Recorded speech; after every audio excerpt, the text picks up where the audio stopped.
The Mafia's forbidden angel. Elena Carter's eyes stung the moment she stepped out of the trauma bay lights and into the muted corridor. It was past 2 in the morning, but Memorial Hospital never truly slept. Instead, it dozed fitfully, waking in sharp jolts of crisis. She tugged the elastic from her ponytail and felt the dull, familiar ache at the base of her skull where tension liked to settle after 14-hour shifts. Somewhere down the hall, someone was laughing too loudly for the hour, but the sound faded as she headed for the nurse's station, intent on clocking out before one more emergency could find her. She paused at Mr. Moreland's room first. The elderly man had been admitted 3 days ago with a fractured hip and an anxiety that no medication seemed able to soothe. Elena eased the door open, letting just enough light spill inside to see him. He lay awake, eyes glistening under the dim glow of a television commercial no one was watching. "Couldn't sleep," she whispered. "Could if they'd bring me that nightmare stuff," he muttered with a crooked half-smile. "But I can manage. Don't worry about an old man." Elena moved to the bedside, straightened the blanket that had slipped, and adjusted his call button so it rested comfortably near his hand. "If you really can't, ring us. Sophie's on until 4 and she owes me a favor." Mr. Moreland winked. "Thank you, sweetheart. You're all angels in here, but you must be in charge of them." Elena laughed softly, touched his shoulder and slipped back into the hallway. Angels. She didn't feel like one right now, more like a wrung-out rag, but the small kindness buoyed her just enough to keep moving. At the desk, she found Sophie rifling through a box of packaged gauze. Sophie's auburn hair had escaped its bun, curls falling around her flushed cheeks. She looked up with the wide-eyed exhaustion only night shifts could produce, and grinned when she saw Elena. "Going home?" Sophie asked, tape dangling from her wrist. "Finally, I've got 8 solid hours of sleep planned. It's going to be revolutionary." Sophie snorted. "You'll be back before sunrise, Mother Teresa. You always are." She lowered her voice, conspiratorial. "I bumped your breakup next Tuesday so you can make that volunteer orientation downtown. You're welcome." Elena shook her head. "You didn't have to do that." "Sure I did, otherwise you'd have swapped shifts with someone too scared of charge nurses to ask. Just admit it. You like saving the world." "Maybe in small portions," Elena said. "Right now I mostly like the idea of my couch." They traded a gentle, tired hug, clipboard corners digging into ribs, and Sophie shoved a granola bar into Elena's hand. "For the walk. You forget to eat when you're running on fumes." "Will you survive without me?" Elena teased. "I'll soldier on," Sophie replied, then added more quietly. "Get some rest, Ellie. The city can wait until tomorrow for its hero." Elena offered a salute with the granola bar before heading for the staff exit. The fluorescent glow gave way to quiet darkness as soon as the heavy door shut behind her. Humid summer air, dense with exhaust and the faint sweetness of night-blooming flowers, wrapped around her like a blanket she hadn't asked for. The street lamps painted long beams across the sidewalk, and traffic lights blinked red in the distance, reflecting off rain-damp asphalt left by an earlier storm. She checked her phone. 2 missed texts from her mother asking about lunch plans next Sunday. One from an ex she'd stopped responding to months ago and slipped it away, not wanting the real world to intrude yet. Cars hissed past the hospital entrance. An ambulance idled at the curb. Rear doors open. EMTs talking in low voices as they restocked supplies. Elena nodded to them out of habit before turning toward the staff lot a few blocks away. The walk never bothered her.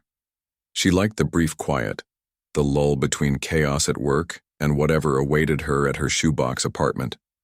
Tonight, though, a nagging unease clung to her steps.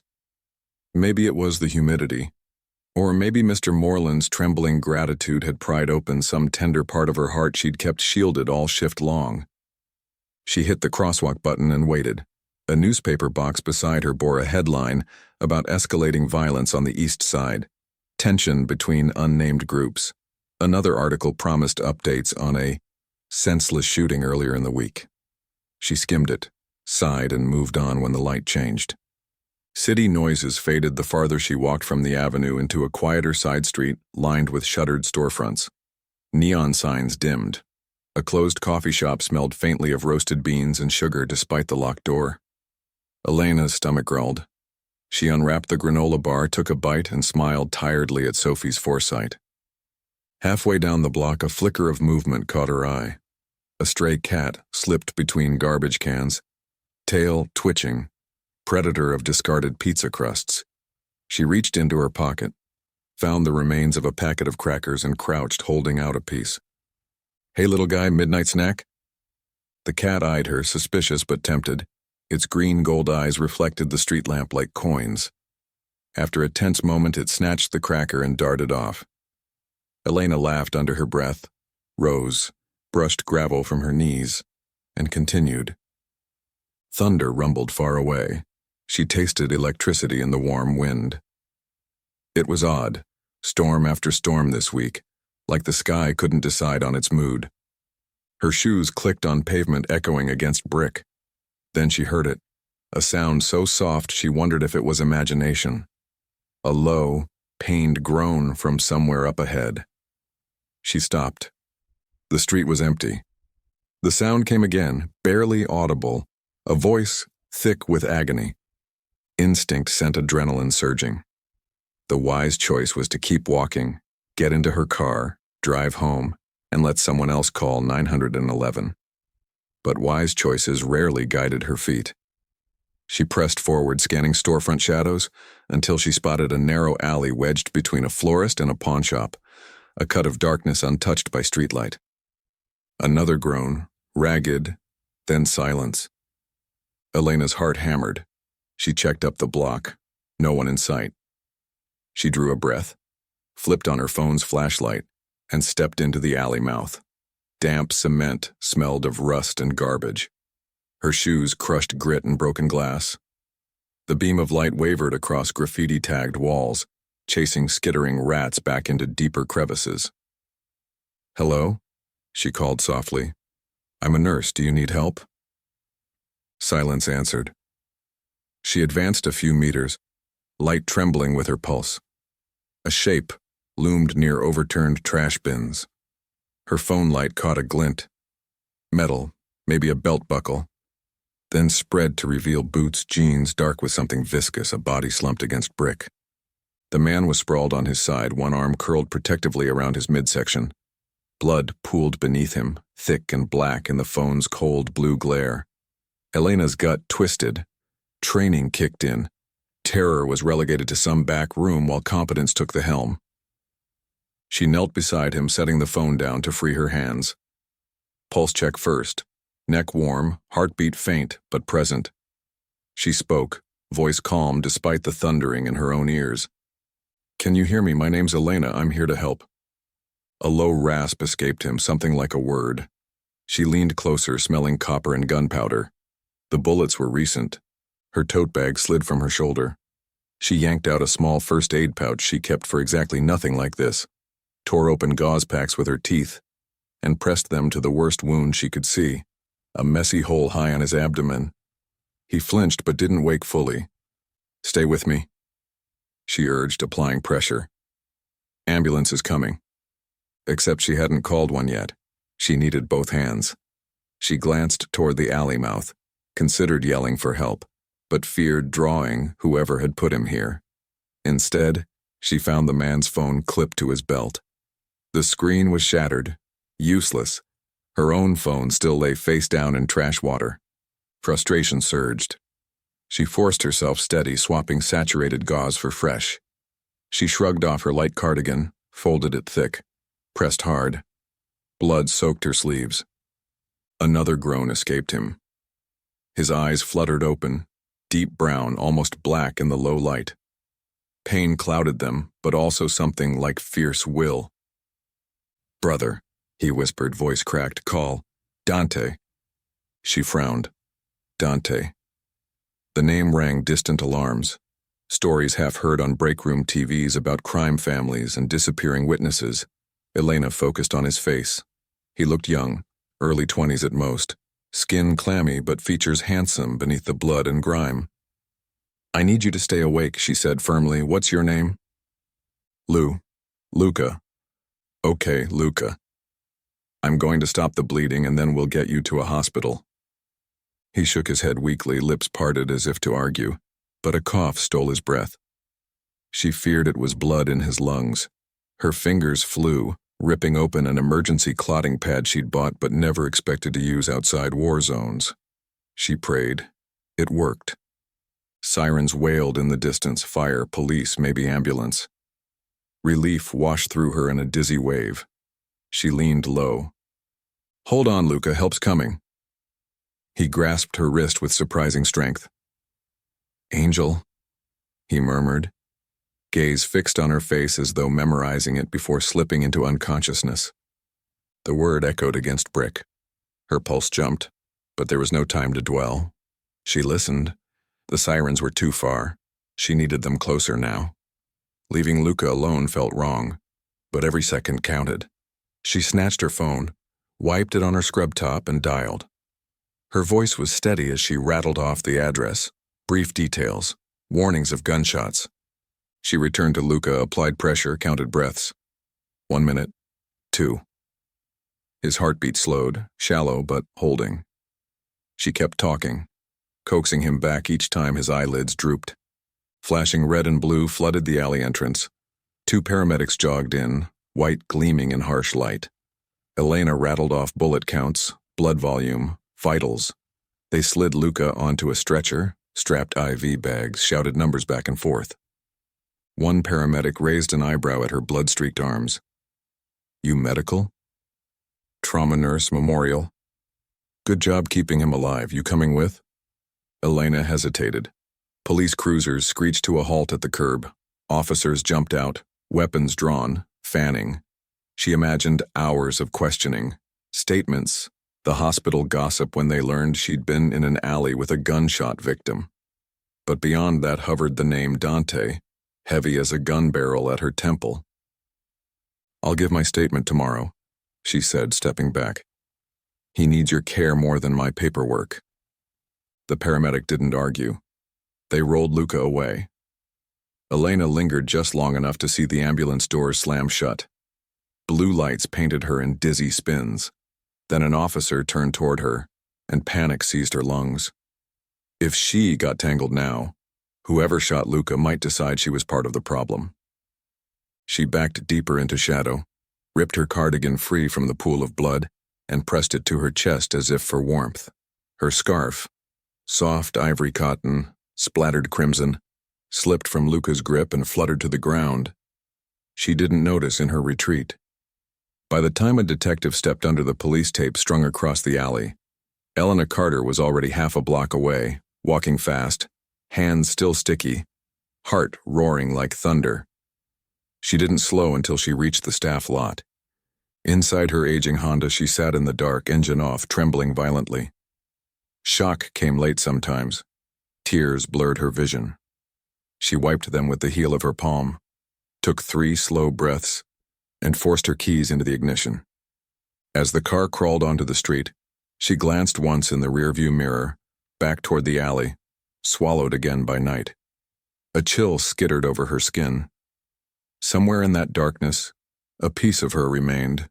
A cotton scarf, an accidental calling card, and Elena had a sudden, terrifying certainty that the city would not let such a debt go unnoticed. Elena didn't remember half the turns she made getting home. The city blurred past her windshield in wet ribbons of light, streets hushed in the small hours except for the occasional cruiser sweeping by. By the time she reached her apartment building on Riverside, her hands were starting to cramp from gripping the steering wheel. She parked in her usual spot under the shaky yellow flood lamp and sat in the idling Honda for a full minute, staring at her blood-streaked forearms. Rational thought finally cut through the fog. If a neighbor spotted her like this, questions would follow. She rummaged in the glove box, found an old pack of disinfectant wipes, and scrubbed her skin until it stung. When the last smear was gone, she bundled the wipes into a grocery bag, shoved it deep under the passenger seat, and killed the engine. Inside, the stairwell smelled of damp concrete and somebody's late-night curry. Elena climbed 3 flights, each step echoing louder than usual. She fumbled her keys, dropped them twice, then finally shoved the door open and stumbled into her tiny living room. She toed off her shoes, headed straight for the bathroom, and turned on the shower so hot steam began to fill the cramped space. Her reflection stopped her cold. A fine spatter of dried blood dotted her cheek. A darker stripe streaked her jawline. She didn't know how she'd missed it. She peeled off her scrub top and cardigan, both stiff with Luca's blood, rolled them into a tight ball and shoved them into the sink. Tomorrow she'd figure out how to salvage them, or whether to toss them in a dumpster on the other side of town. Tonight, she just needed them out of sight. The shower blasted heat against her sore muscles, but nothing could wash away the memory of Luca's eyes. "Angel," he'd whispered, like a plea. She braced her palms against the tiled wall and let the water batter her until it ran cold, hoping the pounding on her shoulders might drown the echo of his voice. By the time she crawled into bed, dawn was edging pale gray behind the blinds. She wrapped herself in a thick blanket, though the room was stifling, and willed her mind to go blank. It refused. What if Luca died? What if the police traced her? Worse, what if whoever shot him traced her? The thought curled in her stomach like ice. Sometime after 6, she finally drifted into a restless sleep. Silence didn't last. A neighbor's alarm clock started blaring at 7 sharp, then stopped, then blared again. Elena groaned, pulled a pillow over her head, and debated calling out of her next shift. But bills were relentless, and Memorial's staffing board rarely forgave unplanned absences. She forced herself up, powered her phone, and flinched at the glaring screen. 3 voicemails from an unknown number. She didn't dare listen. She flipped straight to news headlines instead. Early morning update on an unnamed gunshot victim in critical but stable condition, transported from the West Side warehouse district. No suspects in custody. It had to be Luca. Stable, she repeated, relief flooding her chest. Stable. She set the phone face down, dragged herself to the kitchen, brewed coffee so strong it made her eyes water. While it dripped, she draped her stained clothes in a bucket of cold water and detergent, watching pink clouds swirl before sinking. The sight turned her stomach. She poured bleach into the bucket, sealed it in a trash bag, and set it on the balcony for later disposal. The coffee maker hissed to a stop. She poured a mug, took a scalding gulp, then went to the living room window out of habit. Her third-floor view offered little except a strip of gray river and the cracked parking lot below. Today, something else caught her eye. 2 dark sedans parked a block down, engines running, windows tinted black. No one in her building drove anything that expensive. She told herself they were nothing, yet fear prickled her neck. Inside the ambulance that had carried Luca, the world had narrowed to fluorescent ceiling panels and the rhythmic beeping of the monitor. The medic strapped a second line, curses soft and urgent. Luca drifted in and out of consciousness, eyes half-lidded. Each bump in the road dragged a strangled sound from him, but his vitals held. The medic squeezed oxygen into him, checked the clotting pad, and muttered in disbelief. He should be bleeding out. Whoever packed this wound knew exactly what they were doing. His partner kept pressure on another gauze stack taped to Luca's side. "We going to St. Mary's?" "Negative, orders changed." The driver's voice crackled over the intercom. "We're rerouting to a private facility, Orchard Heights Medical." "That's 20 minutes farther." "Not our choice, they're paying for the ride." The medic glanced at Luca, then at the monitor. "You hear that, buddy? Somebody upstairs likes you." Luca's lips twitched, but no sound emerged. He slipped under again. The ambulance rolled through a pair of wrought iron gates half an hour later, tires crunching on gravel. A modern low-rise building, all steel and glass, waited at the end of a circular drive. Men in dark suits stood at the entrance queue. Not hospital security, not police. The back doors swung open and the team eased Luca out. One of the suited men looked no older than 30, sandy hair slicked back, gray eyes flicking over every detail with military efficiency. Matteo Marino, he introduced, voice clipped. I'll take responsibility from here. The medic hesitated. We have standard transfer paperwork. Matteo produced a signed document, hospital letterhead and all. Already arranged, billing cleared, confidentiality assured. Thank you for keeping my friend alive. The medic recognized a dismissal when he heard one. He surrendered the gurney. Matteo motioned, and 2 bodyguards guided Luca through automatic doors into a private surgical wing where an elite trauma team waited. Within seconds, Luca disappeared behind glass and the suits blocked the view. Matteo exhaled and pulled a phone from his pocket. Boss, he said, voice steady but taut. He's inside, critical but stable, and yes, looks like someone treated him on scene, possibly a medical professional. There was a scarf saturated with blood. White cotton. A pause. Yes. I have it in evidence bag. Right. I'll hold until you arrive. He wiped a smear of blood from his sleeve, stared a moment at the crimson stain on white cotton inside the plastic pouch. An angel indeed, he thought, echoing the medic's remark. Who the hell wandered into that alley in the middle of the night and saved a Marino's life? While Luca underwent emergency surgery, Matteo posted guards at every exit. He paced the waiting lounge, phone to ear, as he coordinated with private investigators, ballistics reports, street cam footage, paramedic transcripts. He assembled a timeline with precision only fear for a brother could sharpen. 2 hours passed before the surgeon emerged, mask hanging loose around her neck. He's stable, she announced, voice low. Bullet nicked the hepatic vein. Whoever compressed the wound prevented exsanguination. We also found a makeshift tourniquet on his thigh. Textbook placement. He owes his life to whoever stepped in first. Matteo's relief was palpable. Thank you, doctor. He texted updates even as he spoke. The reply came back almost instantly. Be there in 10. Outside, a line of black SUVs rolled through the gates. The lead vehicle braked beneath the portico. Its passenger door opened, and Dante Marino stepped onto the pavers, coat flaring in the breeze like a crow's wing. Dante took the clinic's marble steps 2 at a time, the automatic doors parting as if afraid to disobey him. Inside, Orchard Heights felt nothing like a hospital. No antiseptic sting, no chaotic chatter. Here, the silence was curated. Floors so polished they shimmered like black ice. But Dante's pulse hammered loud enough to fill the space. Every instinct screamed for violence, find the enemy, deliver retribution, bury grief beneath blood. Yet he forced each stride into measured calm. Rage, untamed, made mistakes, and mistakes had cost his father his life. Matteo broke from a cluster of guards near reception, falling into step. Brown splatters marred the cuff of his white dress shirt. His pupils were pinpricks of adrenaline. Surgery finished 20 minutes ago, he reported. Dr. Reyes says the damage was contained. Barely. What do we know? Ambush at the old Haverton docks. Luca was with 2 associates, both dead. 1 slug caught him high, 2 low. Whoever did it didn't stick around to confirm.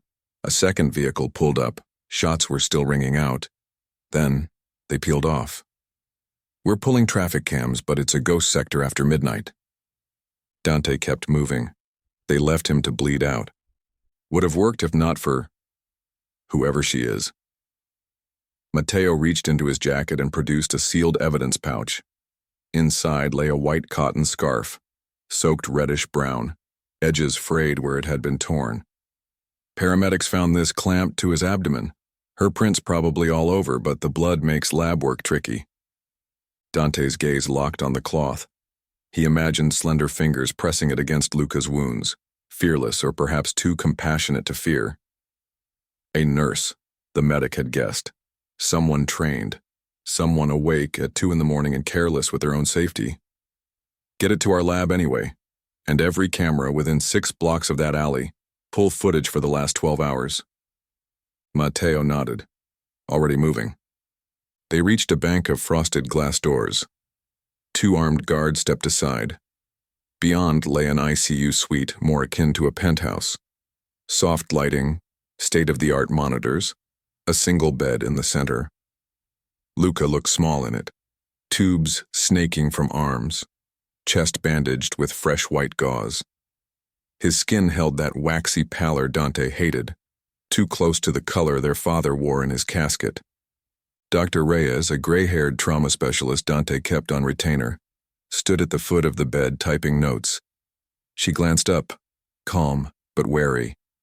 They all were. Dante's gratitude was unpredictable. Sometimes it paid bills. Other times it ended careers. He lost a lot of blood. Reyes began clinically, but vitals are holding steady. We packed the liver laceration and repaired the vein. Next 48 hours are critical. She folded her hands. Frankly, whoever gave preliminary aid saved him. Dante stepped beside Luca, studying the shallow rise of his brother's chest. A boy still, in so many ways. Reckless, hungry for the slices of freedom Dante never had. Now he lay scared and broken under hospital white lights. Dante's jaw clenched. When can I speak to him? Not tonight, he's sedated. Pain would be unbearable otherwise. He nodded once.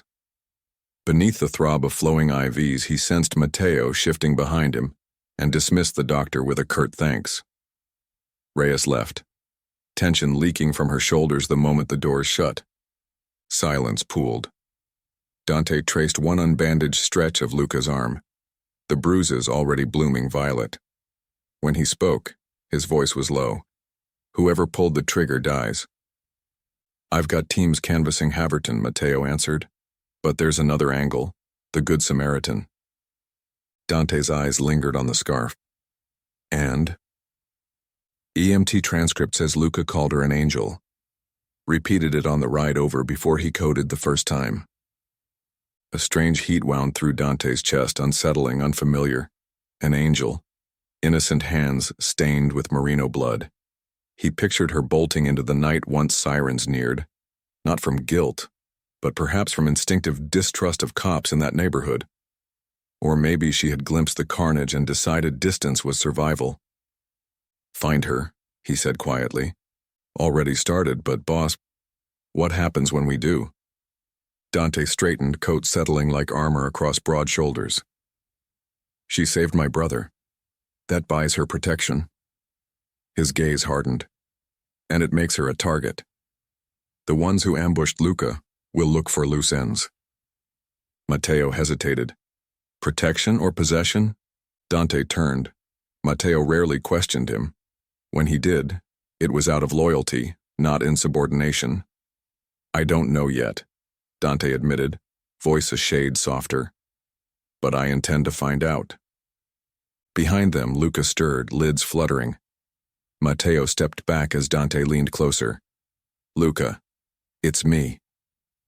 Barely audible, Luca rasped through swollen lips. She... Light angel. Yes, Dante murmured. I'll bring her here.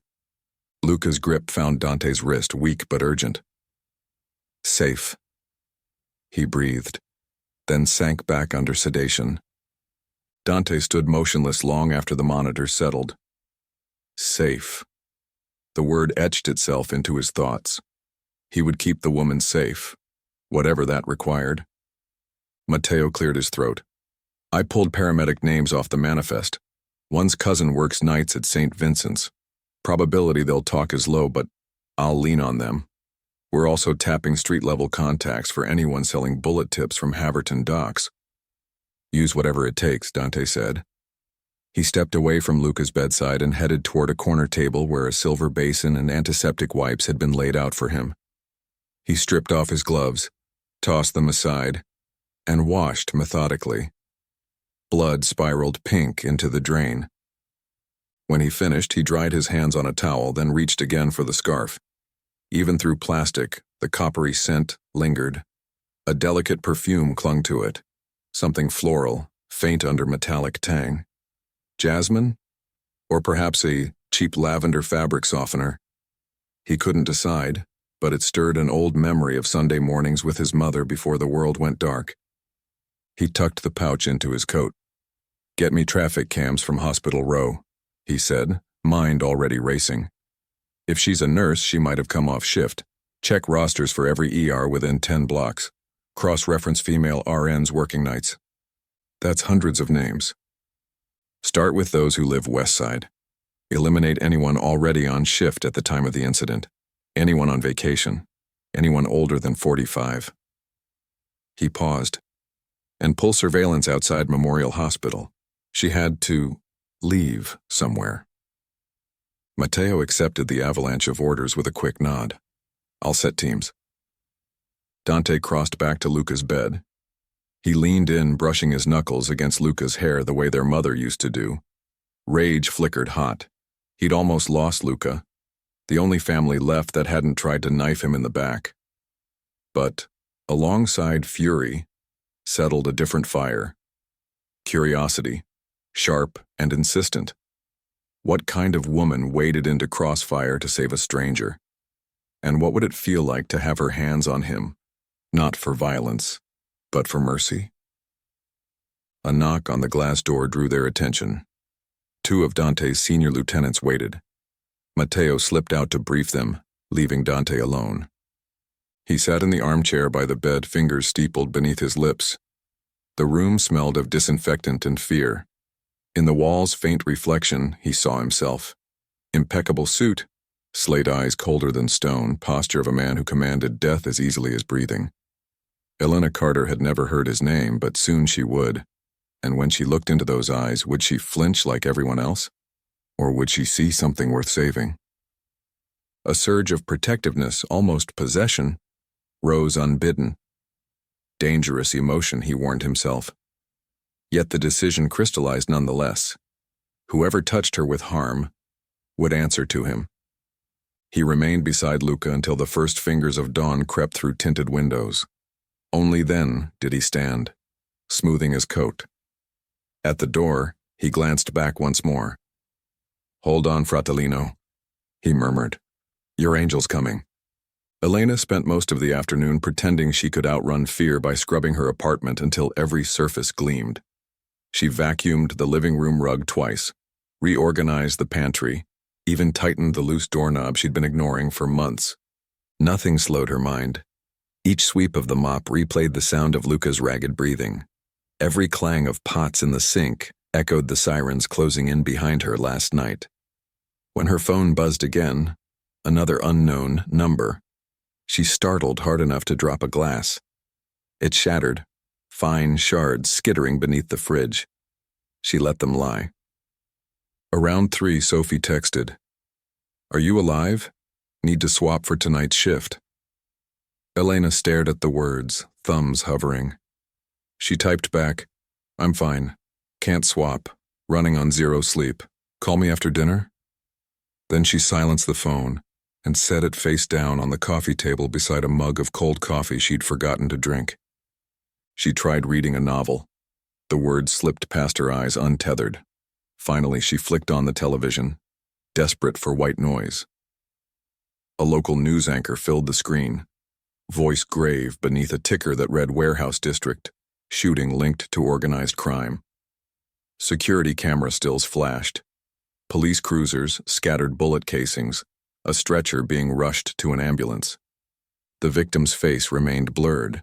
Privacy laws, the anchor explained.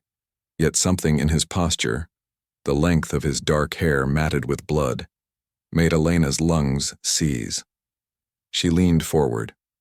The anchor added that sources believed the injured man was tied to the Marino crime family, a name whispered in headlines about high-profile money laundering and unsolved murders. Elena's palms went clammy. She muted the TV, heart pounding. She didn't know much about mafias. Only rumors traded across breakroom tables, but she knew enough to fear their attention. She'd saved a human life, yes, but she might also have stepped into a war she didn't understand.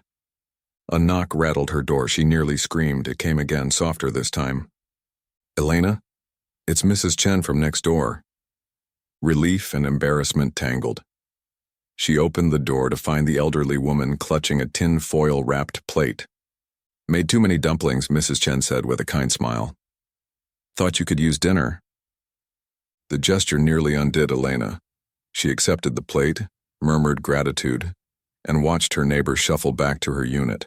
Her composure frayed once the door shut. She sagged against it, sliding to the floor. Dumplings balanced on her knees. Simple kindness in the middle of chaos.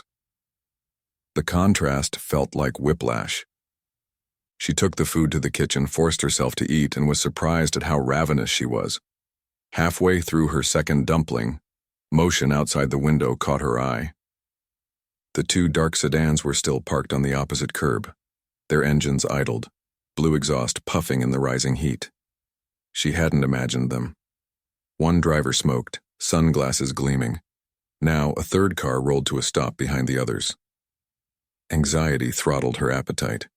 She shut the blinds, turned off the TV, and gathered the courage to retrieve her phone. New voicemail, again from the same unknown number.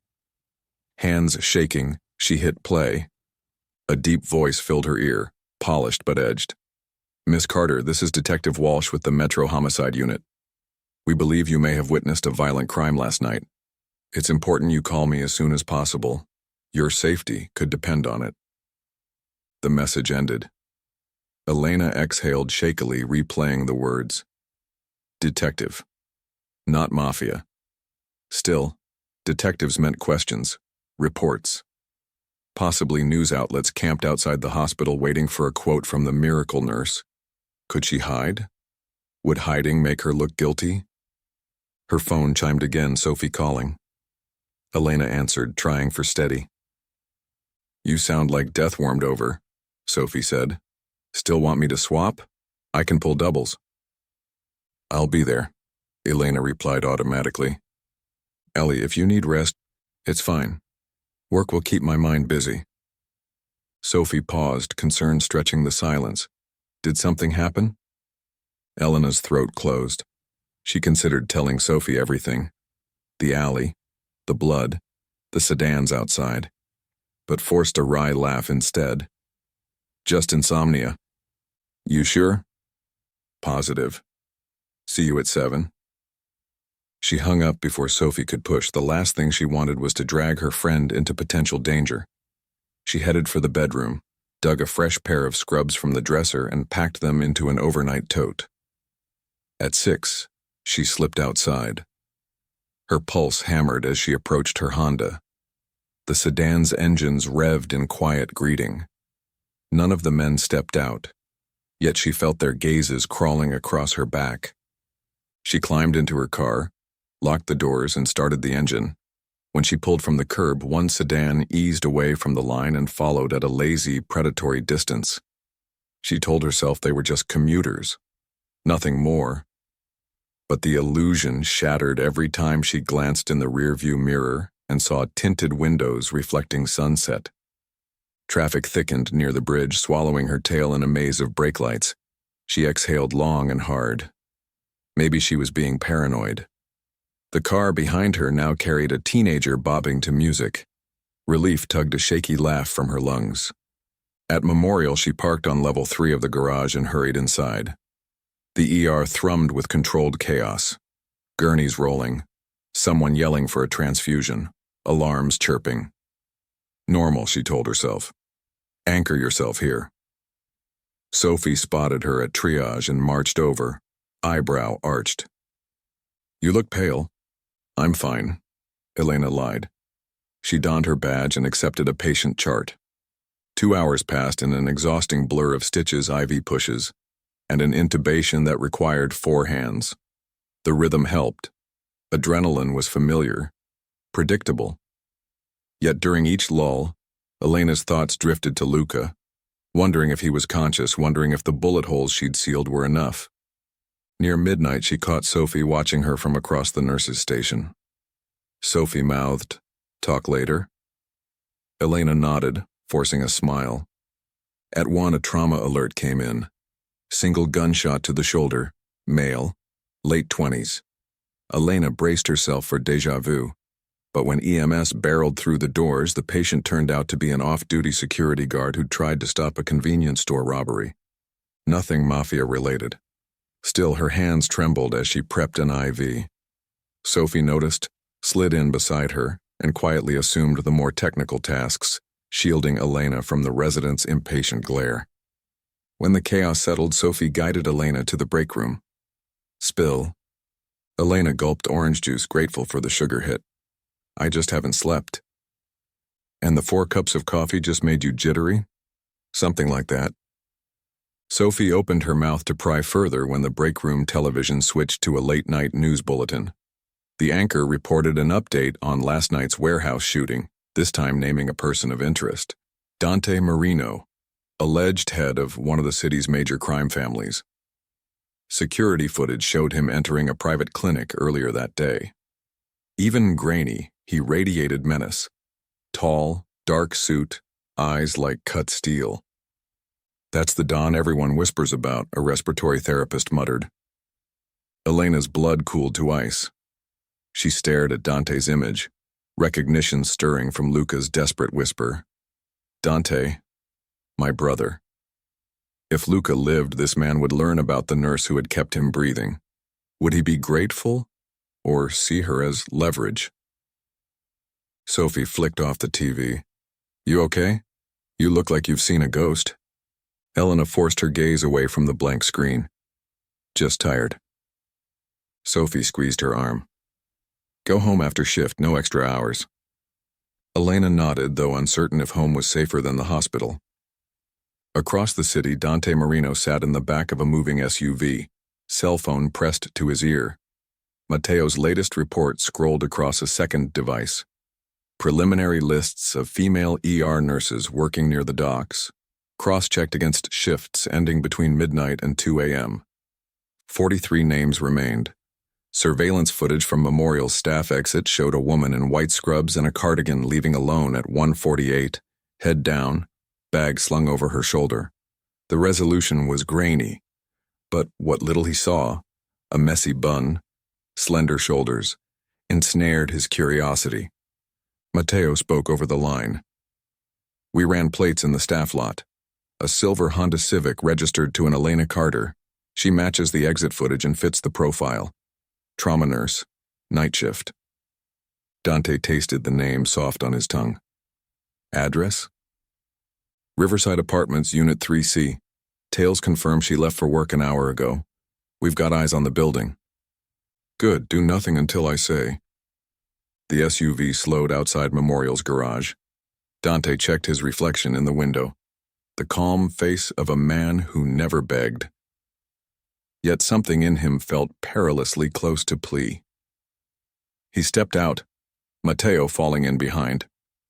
Inside, the late-night security guard blanched but recognized the bribe tucked in Dante's breast pocket more than the man himself. They passed unchallenged. A pair of stairs, a service corridor, and they reached a pane of security glass overlooking the ER floor. From here, Dante could watch without being noticed. He scanned the controlled chaos until he found her. She leaned over a young boy's gurney, adjusting an oxygen mask, her lips moving in gentle reassurance. Even through glass, he saw the kindness in her posture, the soft glow that had drawn Luca back from death's edge. Light in a place of pain. Matteo murmured, "That's her." Dante nodded, unable to look away. Elena tucked a toy dinosaur into the child's hand, and the boy's tears eased. She smiled, tender, yet weary, and in that fraction of a moment, Dante felt something unfurl inside him, an ache, sharp and inexorable. She doesn't know who we are, Matteo warned. She will, Dante replied, voice low, but on my terms. How do you want to play this? Slow, she's skittish, we approach with care. Matteo raised a brow. Not your usual style. Dante didn't answer. Instead, he reached into his coat and drew out the plastic pouch. Under fluorescent lights, the dark stains looked black, the cotton fragile as moth wings. Find out everything. Family, friends, routines. If the Ronado family learns her name first, she's dead. He traced the blood pattern through plastic as though mapping the shape of her hand. She saved Luca because it was right, not because she wanted favors. That makes her the rarest kind of soul. He let out a breath. And the most vulnerable. Below, Elena hurried toward a supply closet. A night orderly bumped her shoulder. She apologized even though it wasn't her fault and moved on. Dante's chest tightened. In his world, apologies were currency and weakness an invitation to strike. If she stayed where he could not control the threats, someone would exploit her gentleness. A low growl vibrated in his throat. Matteo heard and straightened. Understood. Full protection. I want someone on her door before sunrise, discreet. Yes, boss? And Matteo? Yeah? No guns where she can see them. She fears violence. We keep it outside her line of sight. Matteo's expression didn't change, but Dante sensed a flicker of surprise. Orders normally ran opposite, yet Matteo simply nodded. Consider it done. Dante slipped the blood-stained scarf into an inner pocket. The fabric felt heavier now, weighted with vows he had not yet spoken. He gave Elena one last look, her head bowed over chart paperwork, unaware of the storm gathering around her, then turned away. As they left, his phone buzzed. Luca was awake, asking for him. Dante quickened his stride. He would tell his brother the angel had a name now, a face, and a promise of safety backed by the wrath of every blade in his arsenal. Outside, cool night air met him like a challenge. He paused at the SUV, hand resting over the scarf through his coat. She doesn't belong in my world, he told himself, which is exactly why I'm bringing my world to hers, brick by brick, until it's strong enough to keep her untouched. Then he climbed inside and the convoy rolled into the darkness. With orders to guard an angel, even the devil himself had decided he could not afford to lose. Morning light leaked through Elena's flimsy blinds like an interrogation lamp, too bright, too unforgiving. She blinked at the ceiling fan and tried to remember the last night she'd slept without jolting awake, convinced someone was in the room. Her body felt like it had been left out in the rain, heavy, cold, despite sweat dampening her skin. She scanned the bedroom, half expecting to find a shadow in the corner, but only her dresser and a laundry basket greeted her. The apartment smelled of stale coffee and bleach from yesterday's frantic cleaning spree. It used to smell like vanilla candles and quiet. Now every creak in the floorboards made her flinch. She sat up, blanket clutched to her chest, listening. Nothing but the hum of the fridge beyond the open bedroom door. She slid her feet to the rug, wincing at the chill, then padded to the window. Down on Riverside, commuters hurried past, clutching coffees and backpacks. Normal life continued, indifferent to the storm in her chest. Then she saw it, a black sedan idling on the opposite curb, driver's elbows propped on the wheel. Tinted windows, engine purring. A cigarette ember flared inside. The driver wasn't checking his phone or the mirror. He was staring straight up at her building, at her window. Elena's pulse spiked. She ducked behind the curtain, heart hammering. Calm down. Maybe it's rideshare, someone waiting for a passenger. Except the same model had been there yesterday afternoon and the night before. Lights off, engine on. She pressed her back to the wall, breathing slow, forcing rational thought into her brain. She needed to get ready for her shift. She couldn't call in scared. The shower was quick, water lukewarm. Her landlord still hadn't fixed the boiler. She dressed in fresh sky blue scrubs, tied her hair into a neat bun, and avoided the mirror's reflection of the bruise-like circles under her eyes. By the time she stepped into the kitchenette, she'd almost convinced herself the car didn't matter. A knock shattered that illusion. 3 sharp raps, not neighborly.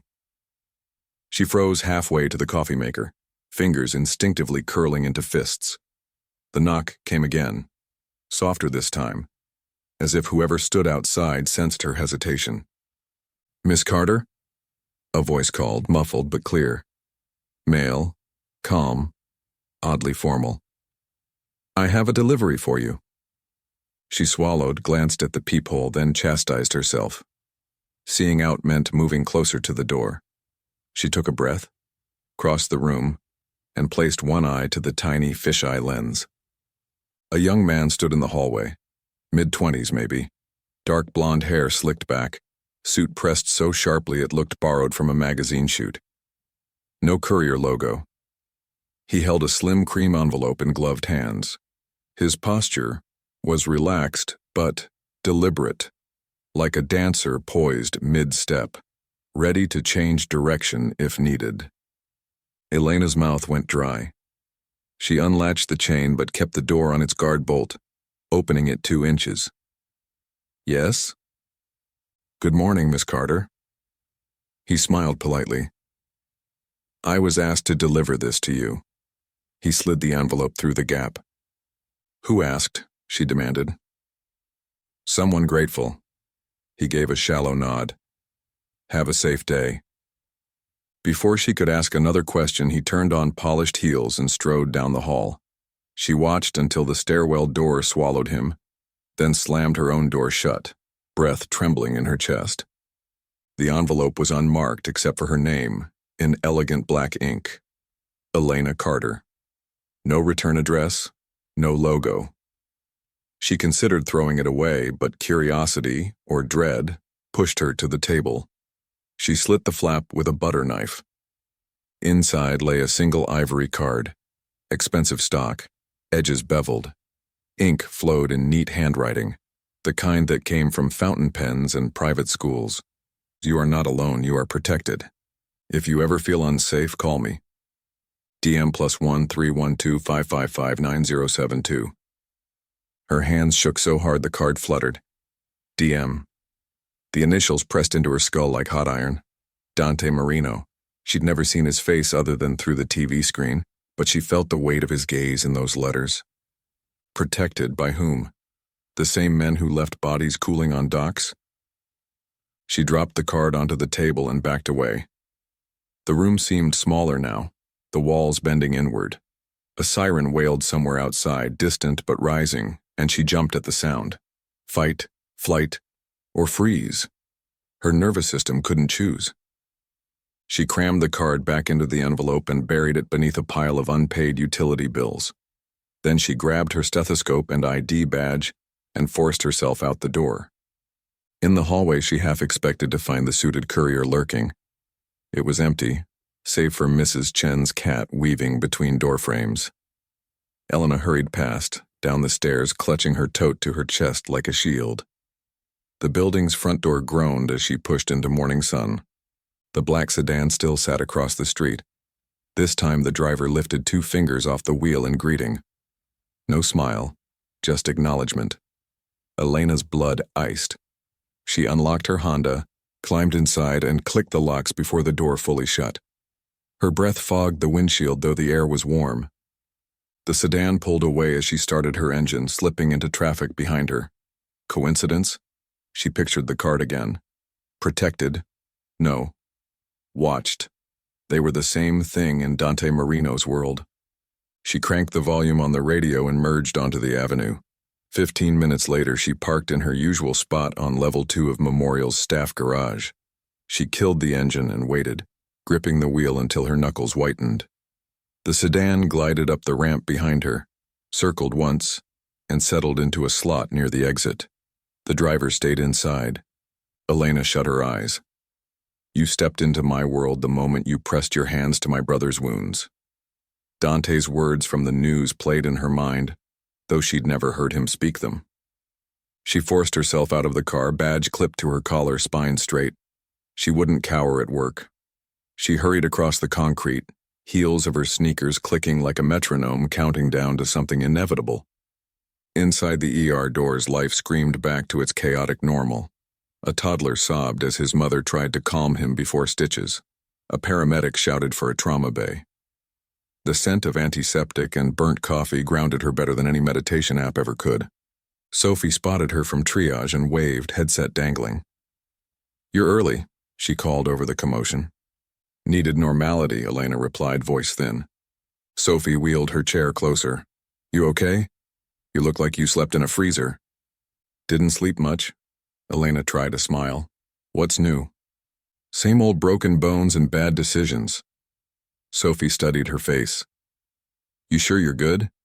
Because I can sneak you an energy drink and a hug, both equally illegal on the floor. Elena's laugh sounded more like a whimper. Hug first, maybe caffeine later. She allowed Sophie to wrap her arms around her, the gesture grounding. Thanks. Before Sophie could question more, a unit clerk waved them over. Delivery for an Elena Carter. Elena blinked. I didn't order anything. It's flowers, the clerk said, pushing a polished wooden box onto the counter. The emblem on the lid was a single white orchid carved in relief. No card in sight. Sophie's eyebrows hit her hairline. Someone's got an admirer. Elena's throat tightened. She lifted the lid. Inside, a spray of white orchids lay nestled in silk, petals flawless, stems wrapped in silver ribbon. Their scent was light, almost powdery. No card? Sophie asked, shuffling tissue aside. The clerk shook her head. Delivery guy said the recipient would know who sent them. Sophie hooted. Mystery man spill. Elena snapped the lid shut. Probably a mistake. She pushed the box back. Send it to the volunteer desk. They'll appreciate them. Sophie frowned. Elena. I can't accept them. I don't even like orchids. She forced a chuckle that sounded brittle. I'm allergic. Sophie looked unconvinced but didn't press as a stretcher rolled in behind them. Elena grabbed gloves and snapped into action, grateful for the distraction. Yet as she sutured a teenager's arm, she caught herself glancing toward the entrance, half expecting Dante Marino to stride through. 2 hours later, she took a chart to radiology, passing a maintenance worker polishing a security camera above the elevator. He gave a curt nod, eyes sweeping the corridor like a guard. Elena's skin prickled. Even inside the hospital, she wasn't free of his reach. Her lunch break arrived without warning. She sat in the staff lounge, staring at a cup of tomato soup that had cooled to an unappetizing skin. Sophie joined her with a Greek yogurt and an inquisitive tilt of her head. So orchids. Drop it, Elena whispered, pushing the soup away. Ellie, you're shaking. Did something happen? I'm just tired. That's not tired, that's terrified. Elena opened her mouth, but the door banged and Dr. Wallace stuck his head in, demanding a nurse for a combative psych patient. Sophie muttered a curse, squeezed Elena's arm, and hurried out. Elena closed her eyes, palms pressed to her temples. She inhaled the scent of orchid still clinging to her scrubs like a ghost. When her shift finally ended, dusk painted the garage in long bruised shadows. Elena walked with her keys clutched between her fingers, heartbeat drumming in her ears. She scanned every corner. No sedan. Relief fluttered, until she spotted a tall figure leaning against the driver's side of her Honda. A black coat draped his frame, sleeves tailored to broad shoulders. Dark hair brushed his collar. His hands rested casually in pockets, yet everything about his stance radiated authority, like a lion pretending not to hunt. He looked up when she approached.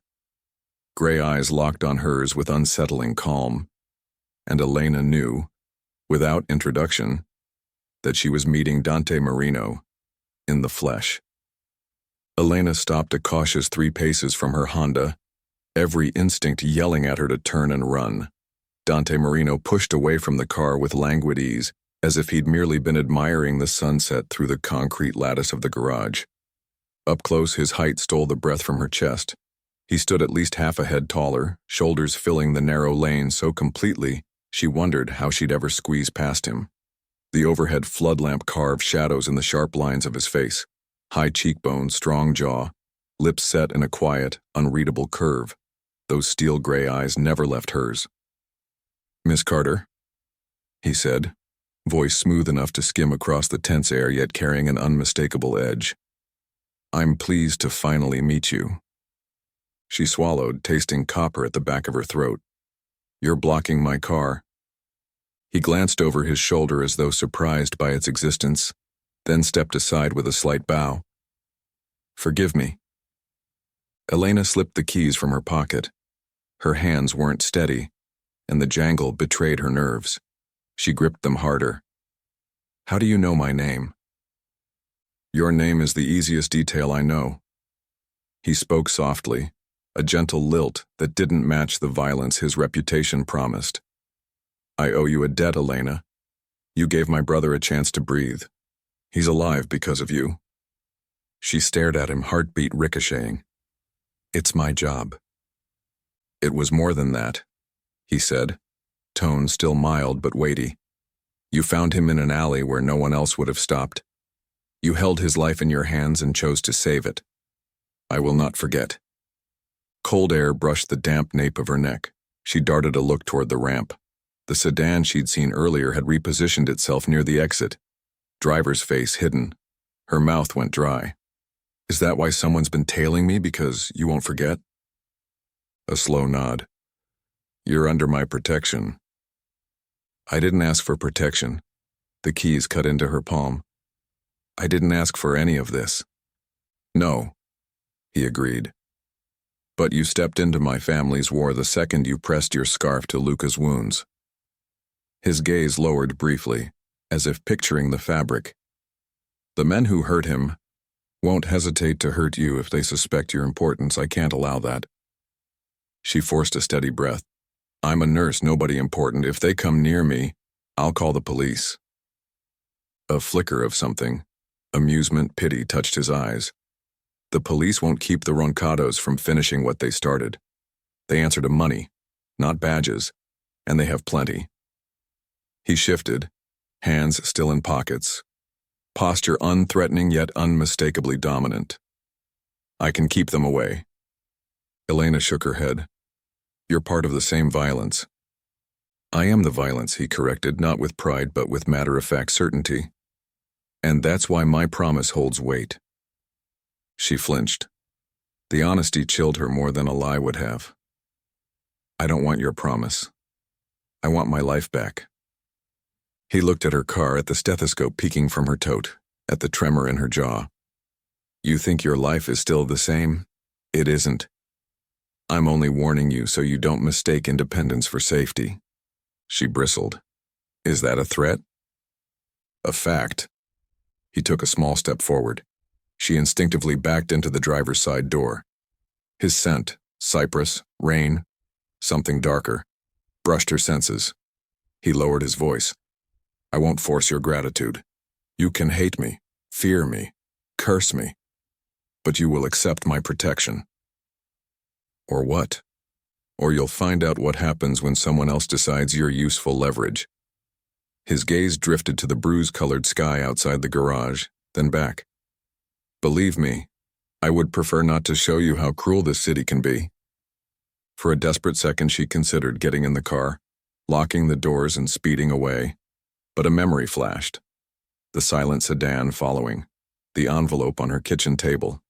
Running wouldn't end it. It might make things worse. She lifted her chin. If you truly want to keep me safe, remove the men outside my building. Stop the gifts. Stop the notes. Let me live quietly. Quiet doesn't suit you, he said, surprising her. You save strangers in dark alleys. That's not a quiet life. It's brave, reckless, luminous.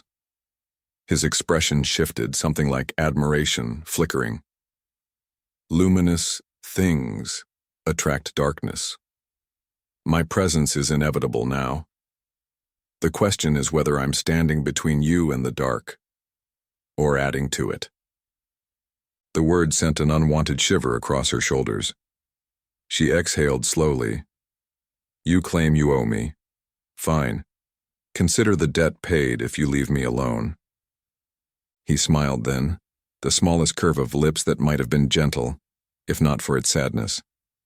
Debts are settled in coin or blood, Elena. Protection is neither. It's a decision. Mine. She pressed her fingers to her aching temple. I can't do this. Not tonight. He stepped back immediately, giving her space. Then I won't keep you. He reached into his coat and produced a slim phone. But take the number you were given seriously. I answer it at any hour. She didn't reach for it. He set the device on her hood, screen dark, and straightened. When you get home, he said quietly, Lock your door, draw your curtains, and pretend you can't feel eyes on you. If anything frightens you, call. If you simply need the silence broken, call. He paused, voice dropping almost to a whisper. If you wish I'd never walked into your life, blame the part of you that couldn't leave my brother lying in the street. Her eyes stung with unexpected tears. She blinked them away, furious at herself. You're manipulating me. Truth looks like manipulation when you don't like how it feels. He glanced toward the exit where his driver waited. I meant what I wrote. You're not alone. She managed to unlock the car. As she slid behind the wheel, he closed the door for her. Careful, controlled, as though she were made of glass. She turned the key, engine sputtering to life. Dante stepped back, hands once more in pockets, eyes unflinching. She pulled away without looking, but the rearview mirror captured him, solitary under the fluorescence, black coat stirring in garage draft. He didn't follow, at least not visibly. She gripped the wheel until her knuckles blanched, willing her heartbeat to slow. Halfway home, she realized her phone, the one he'd left, was rattling unnervingly across the dashboard. She almost tossed it out the window. Instead, she shoved it into the glove box, snapping the latch hard. The black sedan reappeared a block from Riverside, pacing her like a shadow. She parked in haste and sprinted to her building entrance before the sedan even rolled to a stop. Upstairs, she locked the door, chain and deadbolt, then flattened her back against it, breathing ragged. The walls felt thinner than paper. The adrenaline crash left her trembling. She paced the living room, counting heartbeats, fighting the urge to call Sophie. She didn't want her friend caught in a crossfire she barely understood. Finally, she grabbed the landline receiver, safer than the phone Dante planted, she reasoned, and dialed her mother's number, finger hovering over the last digit. What would she say? Hi, Mom. I saved a Mafia prince and now the king wants to protect me? She hung up, tears burning behind her eyelids. The apartment was too quiet. She switched on the TV for noise. A sitcom laugh track clashed with the pounding in her head. She muted it, stared at the scrolling captions she couldn't focus on, then rose and fetched the glovebox phone. The weight of it in her palm was obscene. She pressed power. The screen pulsed alive, wallpaper already set to a minimalist black field. Only one contact sat in favorites. D. She stared at the single letter, thumb hovering over call. She imagined him in whatever fortress he ruled, waiting, certain she would cave to fear. No. She powered the phone off again, tossed it on the couch, and retreated to the bathroom to splash water on her face. Her reflection looked alien, pupils dilated, cheeks flushed, lips parted like she'd run a marathon. When she stepped back into the living room, the phone lay where she left it. But the envelope on her table had moved, slid an inch as though nudged by an invisible hand. She froze. A draft from the window? Or paranoia? She checked the lock. Secure. She blamed exhaustion and lifted the envelope, weighing it as if it could explain itself. Then she put it in the freezer. Irrational, but it felt safer sealed in ice. She made a sandwich she barely tasted and retreated to the bedroom. She pulled a dresser in front of the door, wedged a chair under the knob, then curled on top of the comforter wearing sweatpants and sneakers. The bedside clock blinked past midnight. She counted the minutes between car engines on the street, listening for footsteps in the hall. When sleep finally came, it was brittle and shallow, full of gray eyes and crimson alleys. Dante watched the lamp flicker behind Elena's third-floor blinds from the passenger seat of the sedan. Matteo sat behind the wheel, silent, gaze scanning mirrors. You said you'd give her space, Matteo murmured. I am, Dante replied. Some people's definition of space is a little wider than a city block. Dante smiled without humor. She will sleep tonight, she deserves that much. Matteo drummed fingers on the steering wheel. The men who shot Luca? They've heard rumors about the nurse. They're asking questions around hospitals. I know. Dante's tone darkened. Anyone who tries to reach her, remove them quietly. Bodies in the river stir cops. We'll use silence. I'll send word. Good. Dante leaned against the headrest, watching the faint shadow of Elena's figure drift across her bedroom window. Tell me you've set interior cams in the building, he said softly.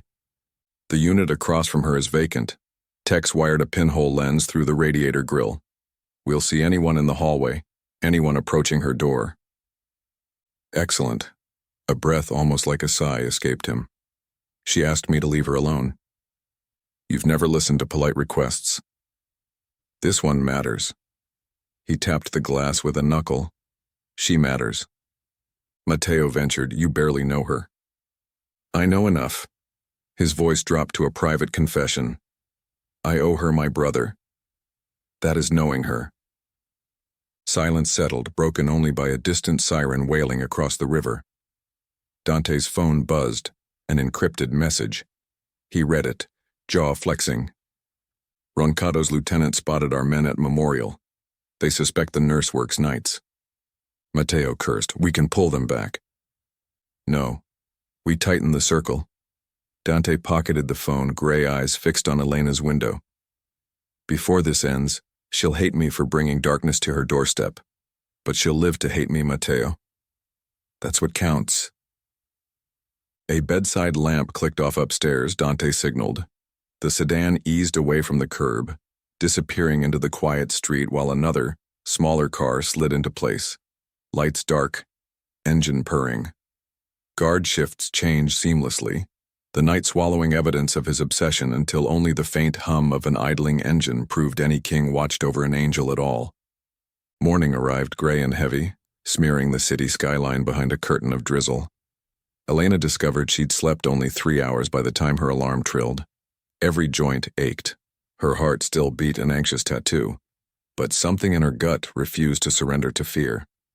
She showered, brewed strong coffee, and decided she wouldn't cancel her weekly grocery run. Normal routines were her rebellion. The rain had stopped by the time she reached the market lot. She parked, scanned rows of cars, and spotted no black sedans. Relief felt traitorous. Had she begun to rely on Dante's watchers? She grabbed reusable bags and hurried inside. Fluorescent lights and produce misters brought a fragile calm.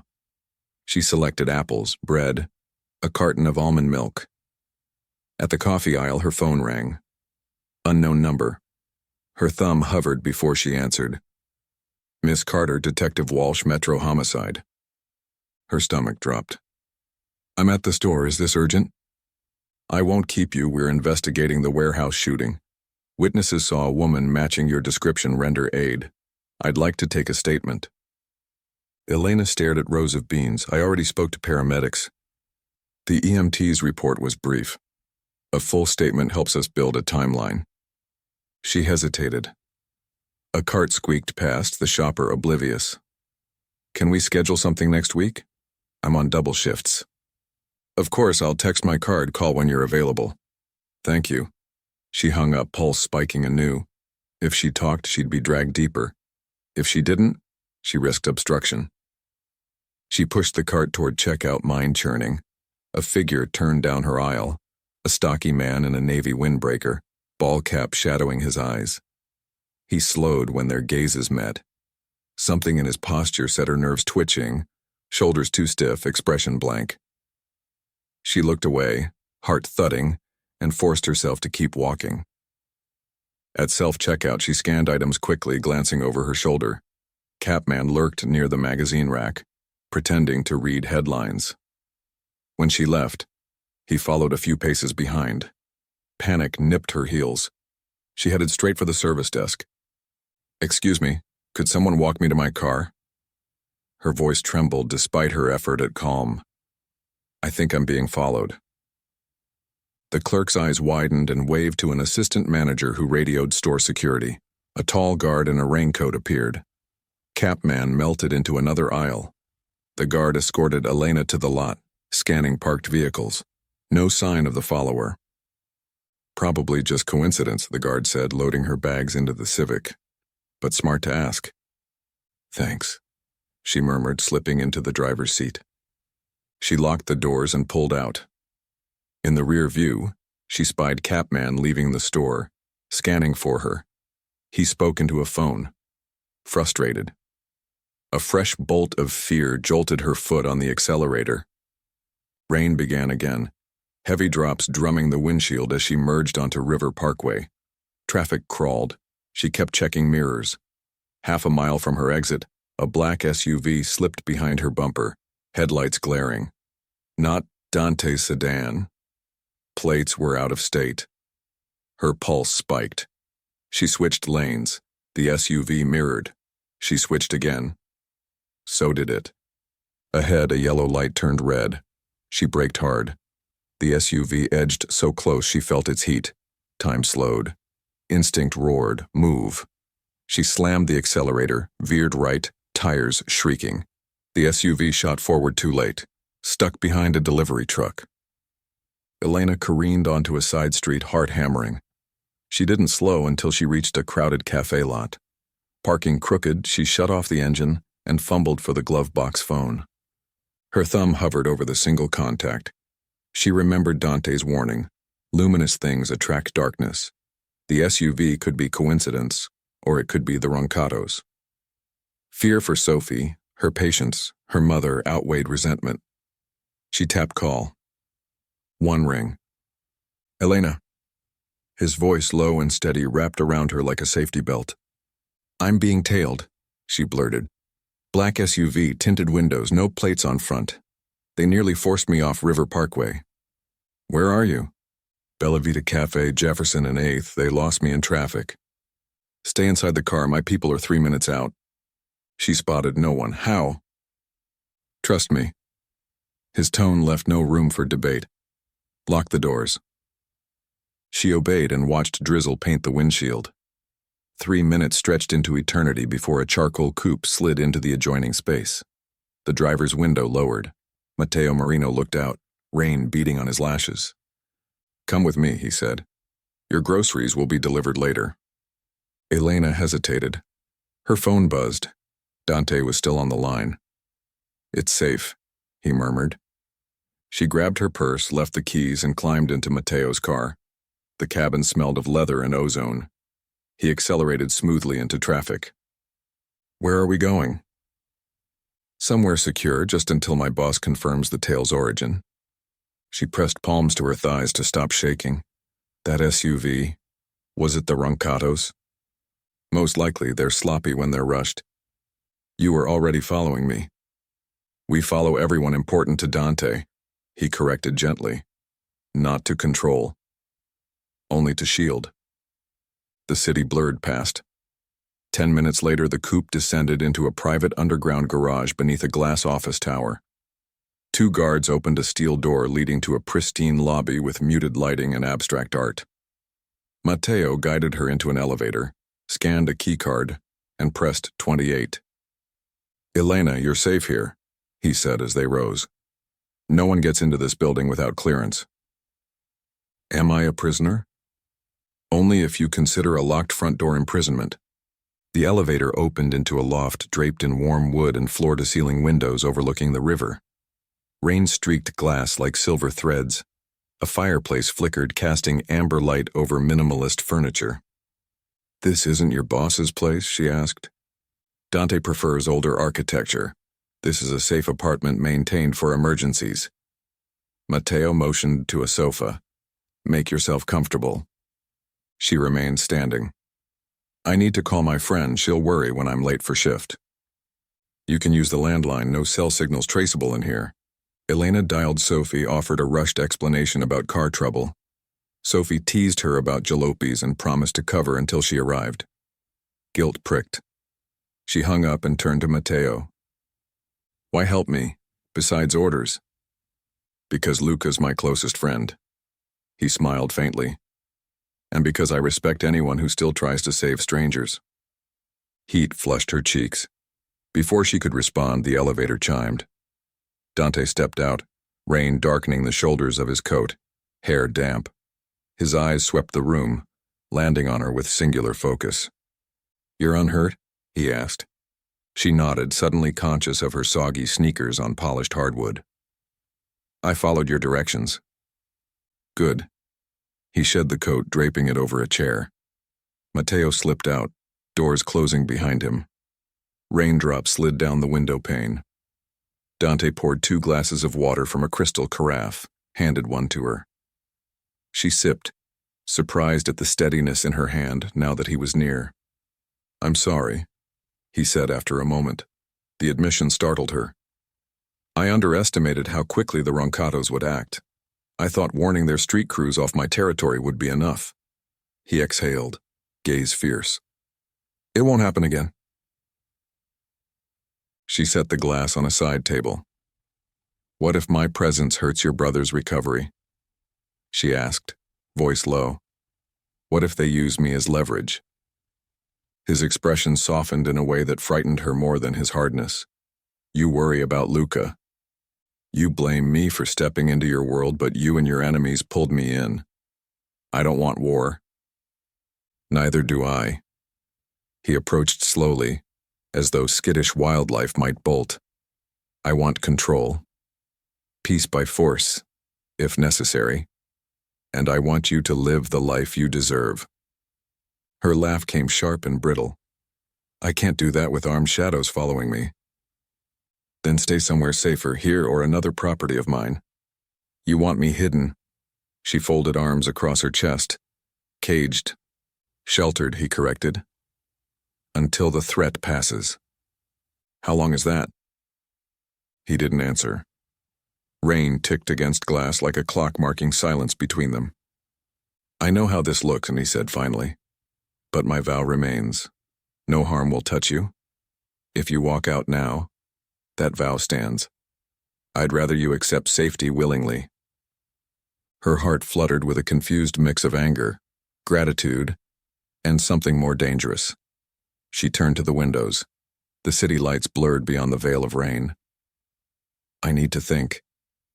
Take tonight. Matteo will drive you home in the morning or wherever you choose. If you decide to stay longer, rooms are prepared." She faced him again. "Why go to such lengths because I'm some angel in your brother's delirium?" A faint smile curved his mouth. "You're not an angel, Elena. Angels are distant, untouchable. You're terribly human, and that makes you real. That makes everything worth protecting." She didn't know how to answer. Her pulse thudded in her ears, her breath catching. A part of her wanted to believe him. Another wanted to scream. Instead, she said, "I need to call my mother. She expects Sunday lunch." He nodded. "Landline is secure. Use any room." She turned, but his voice stopped her. "Elena?" "Yes?" "Thank you for trusting me enough to call." She hesitated. "I trusted no one. I panicked." "Panic guided you to me, I'll take that." His smile was fleeting, but it warmed something hollow in her chest. She left him standing by the window, rainlight skimming his features like a dark statue come to life.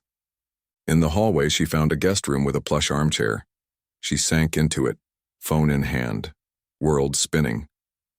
Outside, the storm intensified, thunder rolling through steel and glass.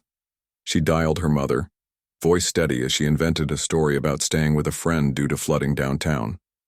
Her mother fussed, offered to drive over.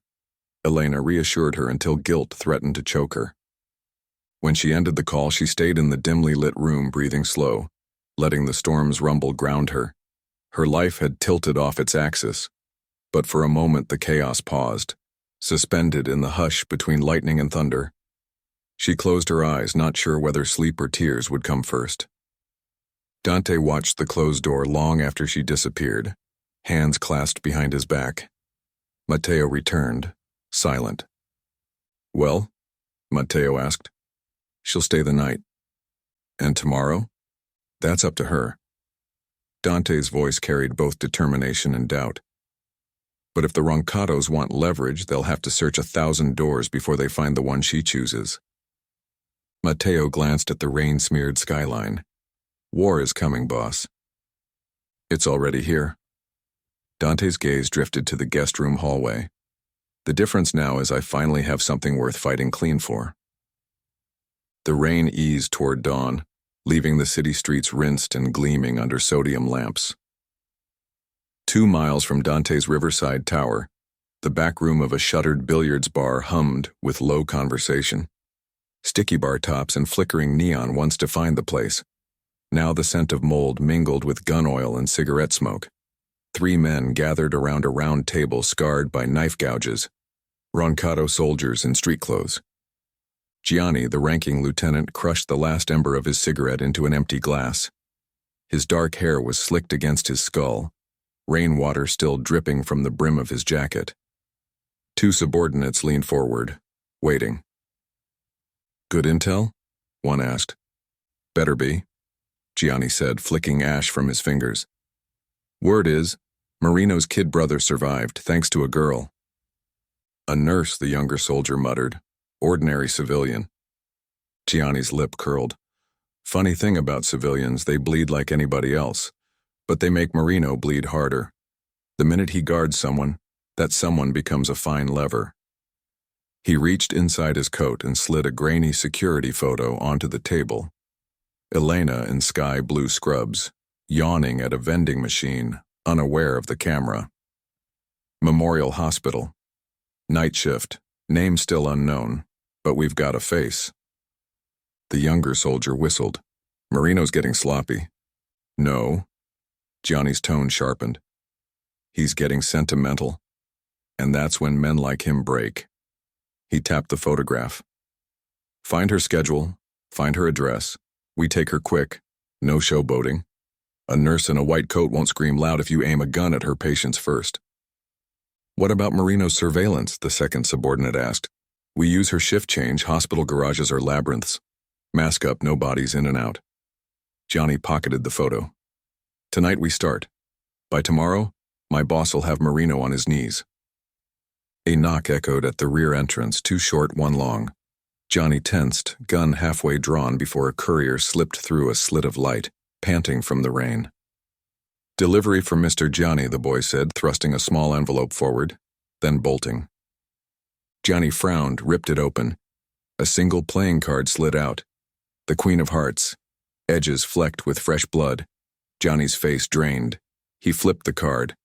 Black ink scrawled across the back. "Touch her and die." No signature, just a stamped crest of an orchid. Gianni's hand tightened until the card crumpled. Rage burned behind his eyes, but fear rooted his feet. He crammed the card into his jacket with a growl. "Move fast," he snapped at his men, "before he's finished writing love notes." They fled into the dripping alley, engines spluttering awake a street away. 28 stories above the river, the loft remained quiet except for the hush of HVAC vents and muted city traffic. Elena woke near noon, disoriented by unfamiliar silk sheets and the warm weight of a plush duvet. Gray daylight filtered through shears, painting the room soft silver. For an instant, she imagined everything. Allie, flowers, Dante, had been a fever dream. Then she noticed the crease of a suit jacket draped over a nearby chair, its pocket square a crisp slash of white. She breathed in, steadying the quake in her chest, and rose. A note lay on the bedside table in neat ink. "Kitchen. Coffee ready. When you're comfortable, join me. D." Her first impulse was to bolt, second to distrust the coffee, third to realize hunger gnawed her stomach. She dressed in the same jeans and knit top someone, Matteo, she guessed, must have retrieved from her car, then padded barefoot down a sunlit hallway. The loft opened into an elegant kitchen where Dante stood at the stove pouring batter onto a skillet. The domestic tableau might have seemed absurd if not for the shirt sleeves rolled over powerful forearms and the sidearm holstered at his hip. He glanced up. "You've slept." "Apparently." She hovered near the marble island, unsure what to do with her hands. "Pancakes," he offered. She blinked. "You cook?" "Badly. But Matteo swore I couldn't ruin pancakes." A faint smile teased his features. "He may regret that faith." She couldn't stop a faint laugh. The sound startled both of them. Dante flipped a lumpy circle that seared unevenly. "Proof," he said, unfazed by imperfection. She accepted a mug he poured, inhaled rich Colombian aroma. Was there any news? He sobered. My men located the SUV. Ronado plate swap. The driver vanished before contact. They know roughly who you are, but not your name. They will soon. He slid the pancakes onto a plate, added honey. Which is why I'd like you to stay here until this complication resolves. Safe house forever? She placed the mug down harder than intended. I can't abandon my life. I'm asking for days, not forever. And if I say no? His pause felt like a door closing somewhere far away. I'll still shield you. It'll be messier, but my commitment doesn't change. Elena's shoulders sagged. Why won't you let the police handle it? Because the police would start a turf war they can't survive. The Roncados own half the precincts. They want leverage, not attention. They'll keep hunting quietly. And you'll hunt louder? He shrugged. I'm fluent in violence, but I prefer precision. He pushed the plate toward her. Eat, then decide. She sat, appetite grudging. The first bite was more edible than expected. Mateo was right, not ruined. His eyes warmed. I'll relay the compliment. He poured himself coffee, leaning against the counter. Luca keeps asking when he can thank you himself. When you're ready, we'll arrange a visit. No pressure. Her fork paused mid-air. How is he? Recovering, bored. The surgeon says stubbornness is his best medicine. Dante's lips curved. It runs in the family. She studied him. The softened jawline when he spoke of Luca. The subtle tension whenever he mentioned threat. Under the chilling reputation, there was a brother whose heart had fractured at the sight of family, lying in blood. She set her fork down, appetite fading beneath a swell of empathy she hadn't granted herself permission to feel. I'll stay tonight, she said softly. One night, then I need to go home, collect things, talk to my supervisor about leave. Relief flickered in his eyes, quickly masked. Whatever you need, we'll arrange. On one condition. She held his gaze. No shadows inside my mother's neighborhood. She worries easily. He considered, then nodded. Agreed. She finished breakfast under his watchful silence. When she stood to rinse her plate, he stepped forward, fingers grazing the porcelain. Their hands brushed. Electricity zipped up her arm, startling in its warmth. She pulled back, nearly dropping the dish. Oh, sorry, he murmured.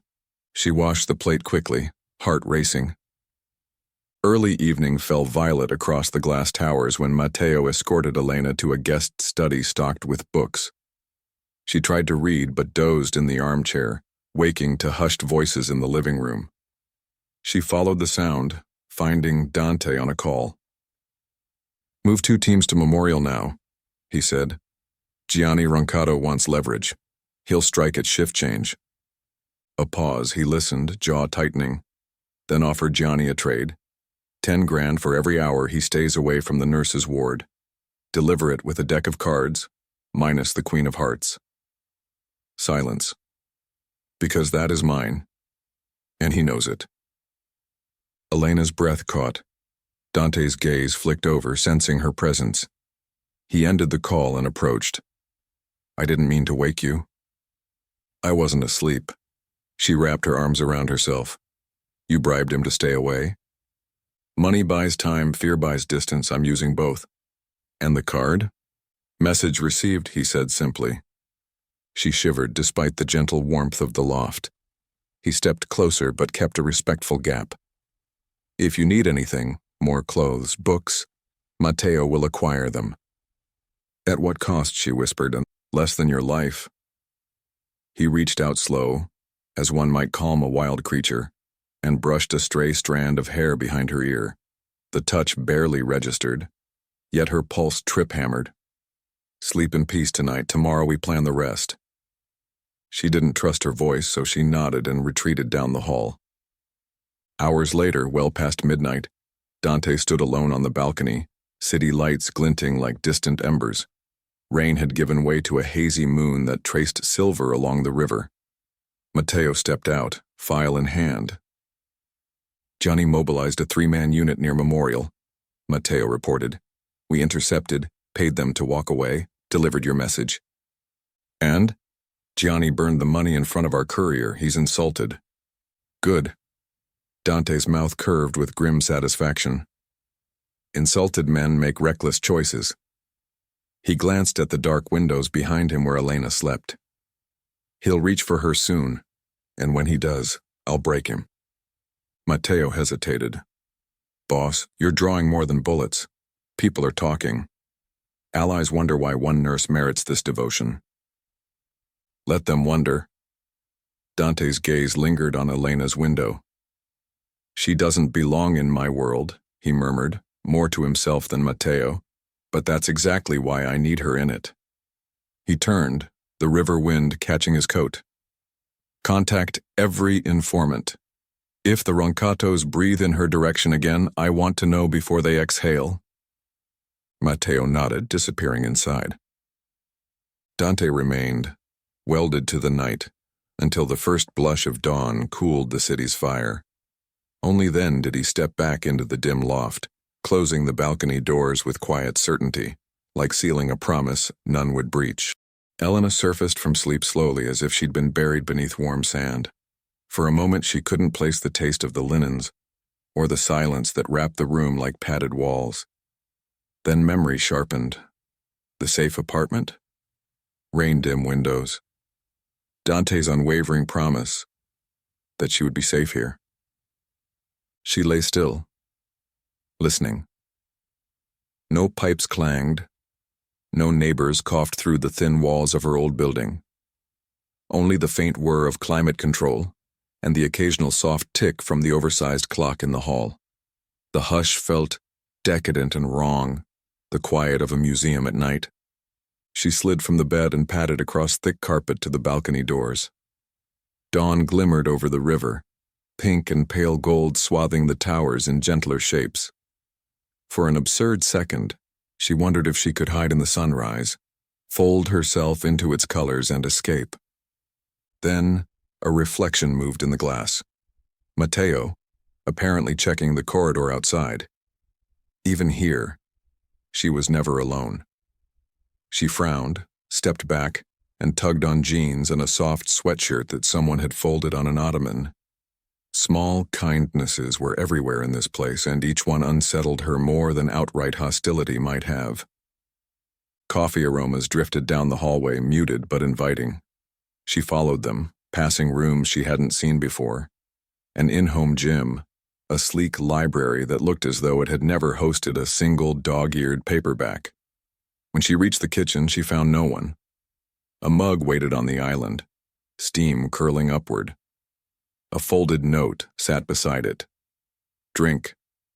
You barely did yesterday. D. She stared at the handwriting, steady, assertive, and ignored the heat blooming in her chest. She took the mug and wandered, letting anger outrun gratitude. If she was going to be caged, she would know every bar. She crossed to a door she'd assumed was a closet. It opened onto a short passage lit by a single recessed bulb. At the far end, another door sat flush with the wall, sealed with a biometric pad. She pressed her fingertips against the smooth surface on instinct. The lock beeped green and slid open. Her stomach dropped. He'd already authorized her fingerprints. She stepped inside. A soft hum greeted her, like the breathing of some giant machine. Monitors lined the walls, each showing a silent feed. The first displayed the lobby of her apartment building. The next, the nurse's station at Memorial. Another showed the street outside Sophie's house. Elena recognized the little lemon tree in a pot by the front steps. On the largest screen, a still image looped from last night. Gianni Roncato, glancing over his shoulder in the rain, Queen of Hearts in his hand. The mug rattled against its saucer. Every feed betrayed how thoroughly her life had been invaded, every angle pierced by lenses she'd never seen. Behind her, a voice spoke, quiet, almost apologetic. It feels invasive because it is. She spun. Matteo stood just inside the doorway, hands clasped behind his back, gray eyes unreadable. "This is why we keep you off certain floors," he added. "You're spying on my friends," she whispered, fury and shame colliding so hard her pulse throbbed in her temples. "We're guarding them. If Gianni can't reach you, he'll strike Sophie or your mother instead." Matteo gestured to a feed showing Mrs. Chen's hallway back at Riverside. Nothing moved, but Elena felt suddenly responsible for every neighbor on the screen. It's precaution, not amusement. "Does Dante watch these all day, every day?" Matteo's jaw tightened. "He checks what matters, and you matter." "That's not a comfort, then it's the truth." He stepped aside, allowing a fuller view of the room. Rows of labeled drives, a neat logbook, coffee stains on one blotter where an operator must have worked overnight. "You saved Luca without hesitation. Dante will do more than hesitate before letting harm find you." "He already has." She swept an arm toward the screens. "This is harm." Matteo's gaze softened a fraction, the cold veneer cracking. "You think of cages as things with bars. Dante's cage is visibility. If he can see you, he can control risk." He paused. "And yes, perhaps more than risk." Elena hugged herself, coffee growing cold in her hand. "So what now? I'm supposed to thank him?" "You're supposed to decide whether protection is worth the cost." Matteo's voice gentled. "For what it's worth, if I were in your shoes, I'd resent it too. But I'd also choose living to resent it." A bitter laugh slipped out. "I never asked for philosophy." "Philosophy comes free with the coffee." He nodded toward the exit. "Dante's on the terrace. If you want answers, he'll give them. Maybe not the ones you like, but they'll be honest." She brushed past him, pulse hammering. The corridor opened into a sunlit gallery. At the far end, glass doors revealed Dante standing shirt-sleeved, leaning on the railing as traffic crawled below. Morning wind lifted a stray lock of his hair, but he didn't react. He looked carved from the same steel that girded the skyline. Elena's feet carried her forward before her brain agreed. She stopped a yard away, the door still between them, and raised a fist. He must have sensed her. He glanced over, eyes shadowed, and slid the door open. "You found the surveillance room," he said, voice rough from disuse. She stepped onto the terrace, breeze teasing her sweatshirt. "You gave me access with my fingerprints. Did you expect gratitude?" "No. Clarity." He motioned to a chair, but she remained standing. The early light etched precise planes along his cheekbones, eyes bloodshot from lack of sleep. "You hate me for watching, but if I hadn't, last night Gianni would have walked right through your front door." "I can't live on screens," she shot back. "Every part of my life is somewhere in that room. My mother, my best friend. Privacy doesn't exist to you." He bowed his head, fingertips tapping the rail. "I have no privacy. I forget people still need it." Convenient excuse. No. Ugly truth. He met her eyes. "You think I'm building a cage?" "Maybe. But cages can be dismantled. Graves cannot." The words sliced deep. She tightened her grip on the mug, heat no longer warming her palms. "You stole my choice." "I saved your life," he corrected. "My methods." "Your methods terrify me." His shoulders drew tight before loosening on a slow exhale. "Then teach me different ones." The statement startled her. "You're asking me to change you?" "I'm asking for patience." He stepped closer, voice dropping. "I can't rewrite my past, but I can learn how not to write yours in blood." She swallowed, tremor rippling through her frame. The closeness of him, cologne mixed with morning air, warmth radiating from his skin, pulled at something low in her belly. She hated how her pulse misread danger as attraction. "Let me leave," she whispered. "Prove you're better by letting me go." He searched her face, expression quiet agony. "If I let you go, I hand you to wolves." "You're the wolf." "Yes," he admitted, "but I know which throats to tear." His hand lifted as if to touch her shoulder, but he stopped. "If that makes me a monster, at least I'm your monster." Her breath hitched. Tears, furious and confused, welled in her eyes. She turned away so he wouldn't see them shine. Below, the street clatter rose. Horns, diesel engines, the distant wail of an ambulance. Life continued down there, messy and indifferent. Up here, she was pinned between sky and steel, breathing rarefied air that wasn't hers to inhale. Matteo said, "I need to choose," she said softly. "Stay in your line of sight, or risk everything outside it." "You've already chosen once," Dante murmured. "You chose a bleeding man in an alley. This time, choose yourself." She faced him.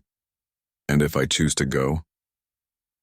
"I'll still guard you," he said, voice steady though his eyes brimmed with something raw. "From farther away, and with more blood on my hands because distance widens the target. But yes, I will guard you." The truth of that washed over her, unyielding, heavy as the river below. She set the mug on the low table, its clink far too loud in the hush between them. "I need time." "Take it. But the cameras—" "I'll power down any feed you name, except the one I keep on those who want you dead." She almost smiled at the absurdity. "I suppose that's compromise." "It's a start." He stepped back, granting space. "Breakfast is ready when you want it. Matteo can take you to get clothes, personal things. No shadows, only him." She nodded, suddenly exhausted. As she passed him to re-enter the apartment, she paused. "Thank you for the coffee." The gentlest curve touched his lips. "It's a pleasure to give you ordinary things." She fled before her traitorous heart could answer. Matteo found Elena in the kitchen an hour later, rinsing her half-eaten omelet down the disposal.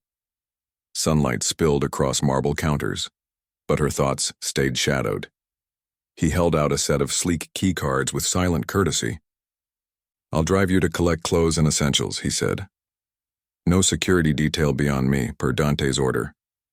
She wiped her hands on a towel. "And the cameras?" "Feeds around your building are still hot, but interior lenses are off. You have his word." His tone suggested Dante's word was harder than iron. Elena pocketed the key cards. "Then let's go before I lose my nerve." The elevator ride down 28 floors felt longer than her entire first shift as a nurse. Matteo said little, though he tapped something on his phone. Possibly route changes. Possibly quiet warnings to shadows she'd never see. They exited through a service garage where a graphite sedan idled. No tinted convoy this time. Just a single car. It felt like commitment and threat combined. Traffic was light. Matteo drove like a man accustomed to chase scenarios. Smooth acceleration, eyes sweeping mirrors. Elena stared out the window at people hustling along sidewalks, a mother juggling a toddler and groceries, a cyclist weaving past a double-parked van. Ordinary lives. She ached to step back into that anonymity. "Does Dante always cook breakfast?" she asked, surprising herself with curiosity. Matteo's mouth twitched. "Only when he hasn't slept enough to taste what he's burning." "He told me he wants to learn different methods," she murmured, unsure why she shared it. "He wants many things he's never had," Matteo said, soft enough she almost missed it. Most of all, quiet. The statement hung between them until Riverside Apartments came into view. The building looked smaller, almost fragile. She unlocked the third-floor unit. Matteo waited in the hall, keeping watch. The familiar scent of vanilla candles greeted her, poignant after sterile air. She packed quickly, jeans, scrubs, sneakers, her grandmother's quilt. The envelope from Dante still lay in the freezer. She left it. It felt like a talisman she no longer needed.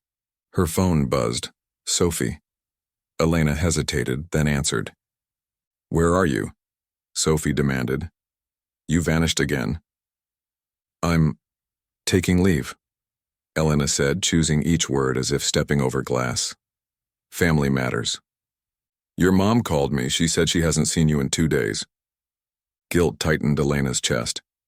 She glanced at Matteo's silhouette in the doorway, as unmoving as a statue.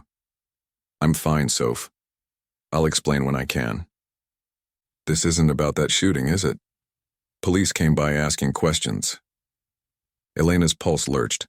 Tell them I'll call. She swallowed. And please, don't dig. It's safer. Sophie went silent. Then softer. Ellie, whatever's happening, call me if you need me. I will, promise. The lie tasted bitter. She ended the call. As she zipped her duffel, Matteo spoke from the doorway. We can have your friend guarded too. She won't accept it. Elena lifted the bag. And she shouldn't have to. She will if the alternative is a bullet. Anger flashed. Is that how you see us? Collateral waiting for protection? Matteo's gaze didn't waver. I see targets. It's my job to minimize surface area. She pushed past him, descending the stairwell 2 steps at a time. The hallway smelled of curry and laundry detergent, comforting and heartbreaking. Outside, the street glared with noon sun. A battered blue pickup idled at the curb. She recognized it, Mr. Patel from downstairs. Normal life. She couldn't wave, couldn't risk dragging him into crosshairs. She slid into the sedan, shutting the door on the temptation. Halfway back, traffic snarled near construction cones. Horns bleated. Matteo stiffened, scanning mirrors. Ahead, a black van nudged between lanes, windows masked with sunshades. Elena's breath hitched. Problem? She whispered. Maybe. Matteo's voice tightened. He angled the sedan onto a side road lined with closed warehouses. The van followed, tires crunching gravel. Matteo cursed under his breath. Elena clutched her bag. Is it them? Most likely. He accelerated, but the street dead-ended at a chain-link gate. The van braked behind them, blocking escape. 2 men jumped out, guns drawn. Matteo yanked a pistol from the console and shoved it into Elena's hands. If they reach the door, shoot through the glass, don't hesitate. She stared at the weapon, adrenaline spiking. I'm not... Finger on the trigger, safety's off, he snapped, climbing out his side. Aim center mass. Terror knotted her throat. She watched through the windshield as Matteo advanced, weapon up. The attackers fired first, muzzles flaring. Matteo ducked behind a cement barrier, returning shots precise and controlled. One assailant crumpled. The other dove behind the van. Sirens wailed in the distance, police or Dante's men, she couldn't tell. The remaining gunman sprinted toward the sedan, eyes wild. Matteo fired. The man staggered but kept coming, raising his weapon. Elena's pulse roared. She remembered Luca bleeding, remembered Dante's promise. She lifted the pistol, hands shaking, sighted the gunman's chest through glass. Her finger tightened. A final crack split the air. The gunman's body jerked and folded to the pavement.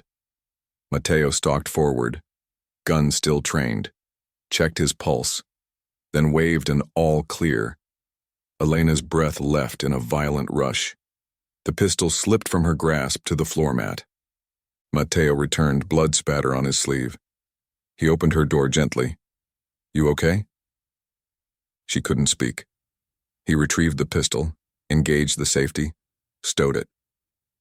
I'm sorry, he said, voice rough with something close to sympathy. I hoped you wouldn't have to see that. She pressed shaking palms to her eyes. Tears leaked between fingers. Shock, relief, horror tangled. He waited in respectful silence until sirens neared, distant but closing. Dante will have questions, Matteo murmured, but first let's get you out of sight. Back at the tower, Dante met them in the private garage, fury banked behind icy calm. His gaze raked over Elena first, assessing for wounds, then shifted to the bullet gouges in the sedan. Matteo delivered a clipped report. Elena watched Dante's jaw steel with each detail. When Matteo finished, Dante turned to her. Were you harmed? She shook her head, voice stuck behind the tremor in her lungs. Dante reached out, brushed a thumb across her cheek where tears had dried. The intimacy of the gesture under harsh fluorescent light left her dizzy. Take her upstairs, he told Matteo. I'll handle cleanup. Matteo guided her into the elevator. They rode in silence. Inside the loft, Matteo led her to a guest bathroom and handed her a small bottle of whiskey. "For shock," he said, then left. She stared at her reflection. Dilated pupils. Pallid skin. The smell of gunpowder still clung to her clothes. She took a swallow that burned all the way down, bracing herself on the sink. When she emerged, Dante waited in the living room. Coat shed, sleeves rolled. A medic kit lay open on the table, though she'd taken no harm. He seemed relieved to confirm that, then motioned for her to sit. She did, arms wrapped around her torso. "I underestimated Gianni again," he said quietly. "That's on me." Her laugh broke, brittle. "They tried to kill me in daylight. Any more underestimation and I'm funeral flowers." A muscle ticked in his jaw. "I promise safety today proves I must tighten the circle." "By what? Locking me underground?" "If that's what it takes." He knelt beside her chair, hands resting on his thighs in a posture of self-restraint. "I saw footage. Matteo said you nearly fired." "I froze until the last second." She stared at her trembling hands. "If he'd reached the door, I don't know if I could have pulled the trigger." He covered her hands with his, warmth steady. "You shouldn't have to know. I put you in that position." She met his gaze. "Your world put me there, and I stepped into it when I chose to save Luca. I get that now." Something vulnerable flickered in his eyes, gratitude forged from pain. He squeezed her hands. "Let me fix what I can."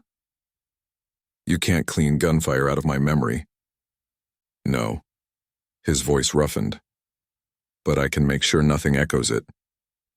She closed her eyes, leaning into the contact despite herself. For a heartbeat, she let the safety he represented eclipse the danger he carried. When she opened her eyes, his face was inches away, breath warm. The moment stretched, thin as the space between lightning and thunder. She felt his gaze drop to her mouth, then jerk back to her eyes. "I shouldn't," he murmured. "Then don't," she whispered, though her body betrayed the protest by swaying closer. His phone buzzed, shattering the silence. He released her and stood, jaw rigid, answering. She caught fragments, Matteo's voice, words like extraction, leak, hospital. Dante's replies were curt. He ended the call and turned to her, composure back in place.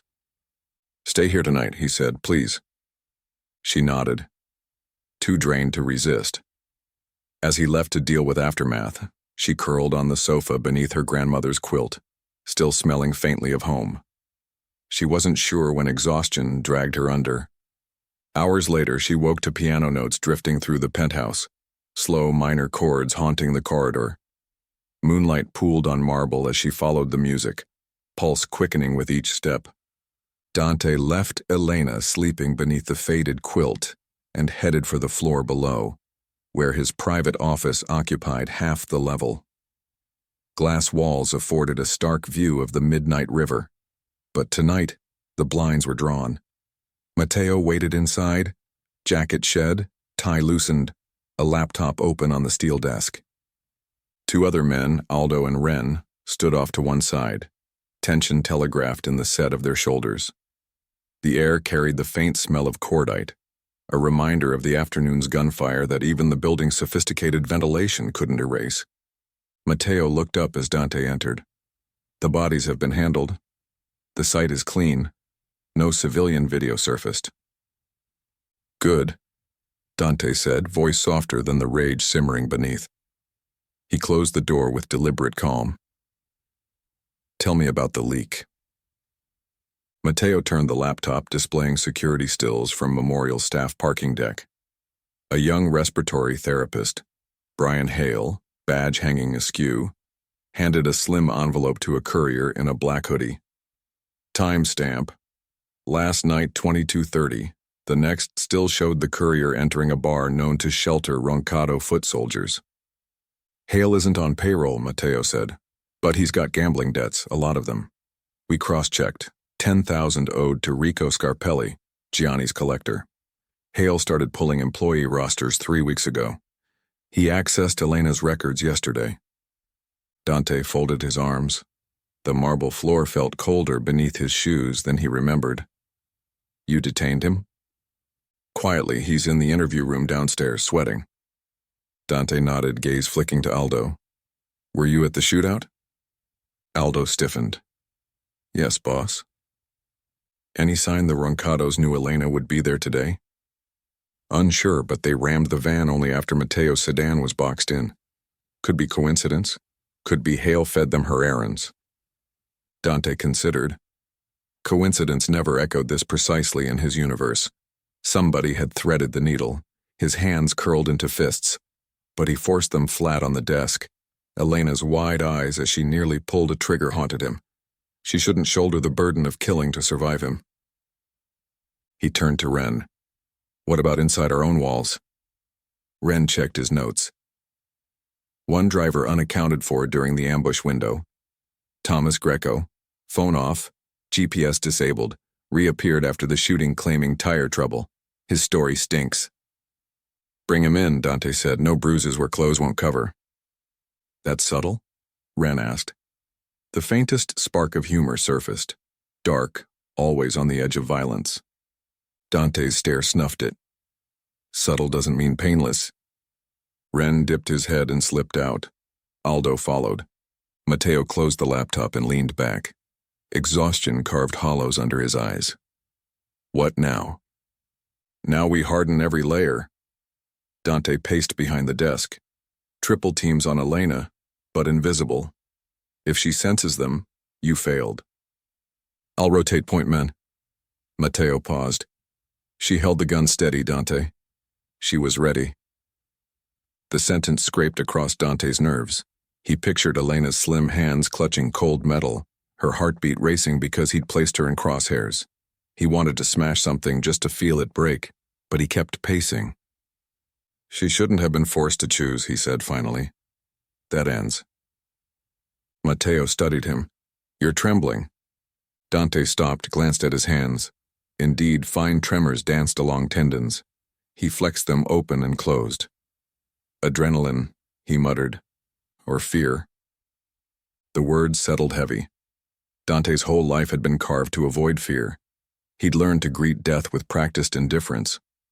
But the thought of losing Elena, of hearing her scream through a phone receiver, made his lungs constrict.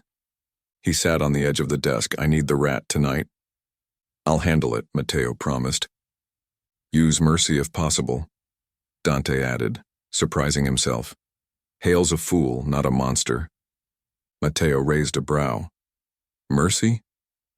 He gambled, Dante said, recalling the early days when he too had sought escape in risk and adrenaline. He'll repay with service if he still breathes. Matteo accepted the order, though his surprise lingered. And Greco? Greco chose betrayal, that's different. The conversation dropped into silence. Dante felt tension coil inside him, a serpent of need and rage interlaced. He wanted to see Elena, to assure himself she still breathed. But he also wanted to shield her from the man he became when rage commanded him. He stood. Finish here, I'll be upstairs. Matteo nodded, already dialing into the encrypted line. Dante took the elevator alone. The mirrored panel reflected a man he barely recognized. Tie askew, eyes red-veined, stubble shading his jaw. Raw edges showed through the control. When the doors opened, low piano notes floated down the corridor, haunting, tentative. He followed them to his music room but paused outside, unseen. Elena sat at the bench back straight, hands trembling above the ivory keys. She pressed a single note again and again, testing its resonance. Then she tried a short melody, halting, uncertain. Every wrong sound tightened her shoulders. Dante listened, heart aching. He'd left the lid open intending to play himself, but her presence here, alone, was both violation and miracle. He stepped inside softly. She jolted, pulling her hands back. I'm sorry, she whispered. I couldn't sleep. You're welcome to play. He approached but kept distance as one might approach a skittish deer in twilight. I didn't know you could. I can't. I took lessons until middle school. Then life got busy. She touched a minor chord. Pianos were for people with fewer bills. He eased onto the opposite end of the bench, leaving space between. The keys don't judge. They sound terrible under my fingers, she said, forced humor cracking. They sound honest, he replied. Perfection is for liars. She glanced at him, startled into a small smile. He nodded to the keys. Play what you remember. After a moment, she attempted a childhood lullaby. Wrong notes scattered like spilled beads. Dante listened, fingers itching to guide her, but he folded them in his lap. When the melody fizzled, he reached out and added the next chord where she faltered. The sound blended warm and rich. Here, he said, voice hushed. He leaned in, his hand brushing hers as he positioned her fingers. The contact sparked heat up his arm. He heard her breath catch. Together they played the phrase correctly. Something fragile formed in that harmony. Trust, perhaps, or the beginning of it. She turned toward him and their faces hovered inches apart. Moonlight spilled through tall windows, catching the silver in her eyes. Dante felt drawn, gravity stronger than sense, to kiss her. His heartbeat thundered, drowning out every warning. Her gaze dropped to his lips, then flicked back to his eyes. He leaned forward, just enough for her to feel the intention, then froze, waiting. If she tilted up even a fraction, he would close the distance, but she remained still, breath coming fast. I should go, she whispered, voice unsteady. He forced himself back, muscles protesting. Sleep, Elena. She rose, arms wrapped around herself. At the door she paused. Thank you for not taking what I'm not ready to give. The restraint cost him more than she could know. He inclined his head. Thank you for trusting me to hold back. She left. Dante exhaled, tension coiling and receding. The piano seemed to vibrate with desire denied. He closed the lid gently, then stood at the window. Far below, the city shimmered indifferent. Somewhere in its sprawl, Gianni sharpened knives, and someone whispered Elena's name into ears willing to trade blood for cash. Dante's reflection merged with the night. A man glimpsing redemption in fragile hands. He touched the glass. I will not break you, he vowed, his breath fogging the pain. But I will break anyone who tries. Behind him, the quiet clink of tools signaled Matteo's return. Dante turned. Matteo's jacket now bore fresh creases. Knuckles reddened. Greco? Dante asked. We have him. Hale confessed. Greco leaked your movements to the Roncados for cash, said protective duty bored him. Matteo offered a phone. Audio file. Dante listened to Greco's trembling confession. Thought a little side money wouldn't hurt. Didn't know it'd go this far. Dante deleted the file, jaw tight. Elena can never learn my men endangered her. She won't. Matteo's tone held steel. Judgment? Dante glanced toward the corridor where Elena had gone. Once, he'd have ordered execution without pause. Now, he pictured her reaction if she discovered another corpse in her name. Greco lives, Dante said, the words foreign in his mouth. Strip him of rank. Debt service in the slums till he earns redemption or dies by someone else's blade. Matteo's eyebrows rose. Mercy twice in one night, the men will talk. Let them. Dante stepped away, tired beyond reason. I'm carving a different kingdom. Matteo nodded, something like respect flickering. Understood. He turned to leave, then paused. For what it's worth, Hale begged forgiveness. He thought you were a myth. He'll preach reality now, Dante murmured. When the office door shut, Dante allowed himself one tremor of weary relief. He imagined Elena under that quilt, steady breathing, unaware of the violent ripples around her. He needed her safe more than he needed his vengeance. For the first time in his life, fear and desire were welded together, forging a purpose he neither expected nor welcomed. But it was his now. He moved to the piano again, lifted the lid, and began to play a quiet piece his mother used to hum, while folding laundry in the old apartment above their first restaurant. Each note threaded new vows into the night, pledges spilled in music instead of blood. Somewhere down the hall, Elena sighed in her sleep, and Dante let the sound settle in his bones, proof that she was alive, inside his walls, under his reluctant mercy. Moonlight eventually surrendered to an ashen dawn, the skyline blooming in faint peach as Elena drifted awake on the sofa. Her grandmother's quilt lay askew, one edge sliding to the floor. She pushed upright, sore from sleeping, curled and half-dressed. Every pop of her spine reminded her that yesterday's terror hadn't been a nightmare, but an ugly, breathing thing that might still lurk outside the tower's glass. The loft around her was still. Somewhere distant, a coffee grinder whirred, then fell silent. She padded toward the kitchen, following the earthy scent. Dante stood barefoot at the counter, wearing charcoal sweats and a plain black t-shirt that made him look less like a kingpin and more like a sleepless student. He poured steaming espresso into 2 small cups, then glanced up. The edges of his eyes looked bruised, but relief softened them when they settled on her. "I didn't mean to wake you," he murmured. "You didn't." Her voice rasped. She cleared it. "I haven't decided whether I'm an early riser now, or I just never really sleep." He slid 1 cup across the island. "Try to sleep. Even lions need rest." She accepted the espresso, inhaling steam. "Lions rarely apologize either." A wry twist touched his mouth. "Then consider me a defective one." She sipped. "Yesterday," he raised a hand, "was my fault. I put you on a road without enough intel.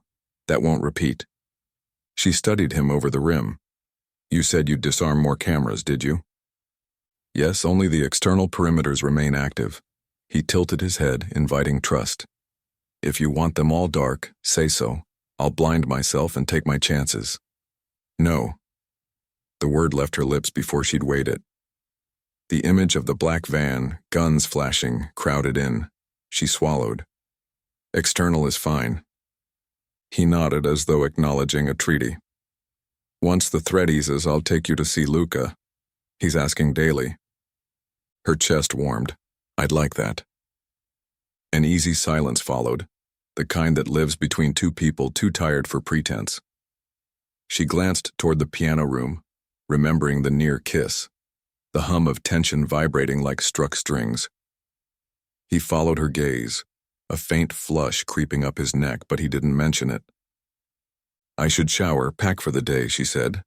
"Matteo can drive you back to Memorial if you insist on a shift." His jaw tightened at the thought. "Or you can stay, read, breathe." Sitting still never helped my nerves. She finished her espresso. "Shift starts at 11. He gave a curt nod, an uneasy compromise for both. "You'll have eyes on you." She didn't argue. They parted. She for the guest suite, he for the maze of his morning responsibilities. Under the spray of hot water, she watched pale rinse swirl down the drain and wondered if life would ever again feel unremarkable. Probably not. But maybe she could carve a notch of normal inside the chaos. By 9, Matteo waited in the foyer, keys in hand. They exchanged a silent greeting. Dante was nowhere in sight. A gift or a punishment, she couldn't tell. As the sedan eased into city traffic, Elena replayed the events that altered her life in just 10 days and tried to imagine describing them to Sophie over post-shift fries. She doubted language existed for it.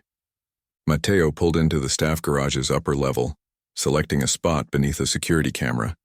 2 of Dante's men leaned against a concrete pillar disguised as janitors. Elena recognized them only by the stillness in their posture. She stepped out, duffel slung over one shoulder.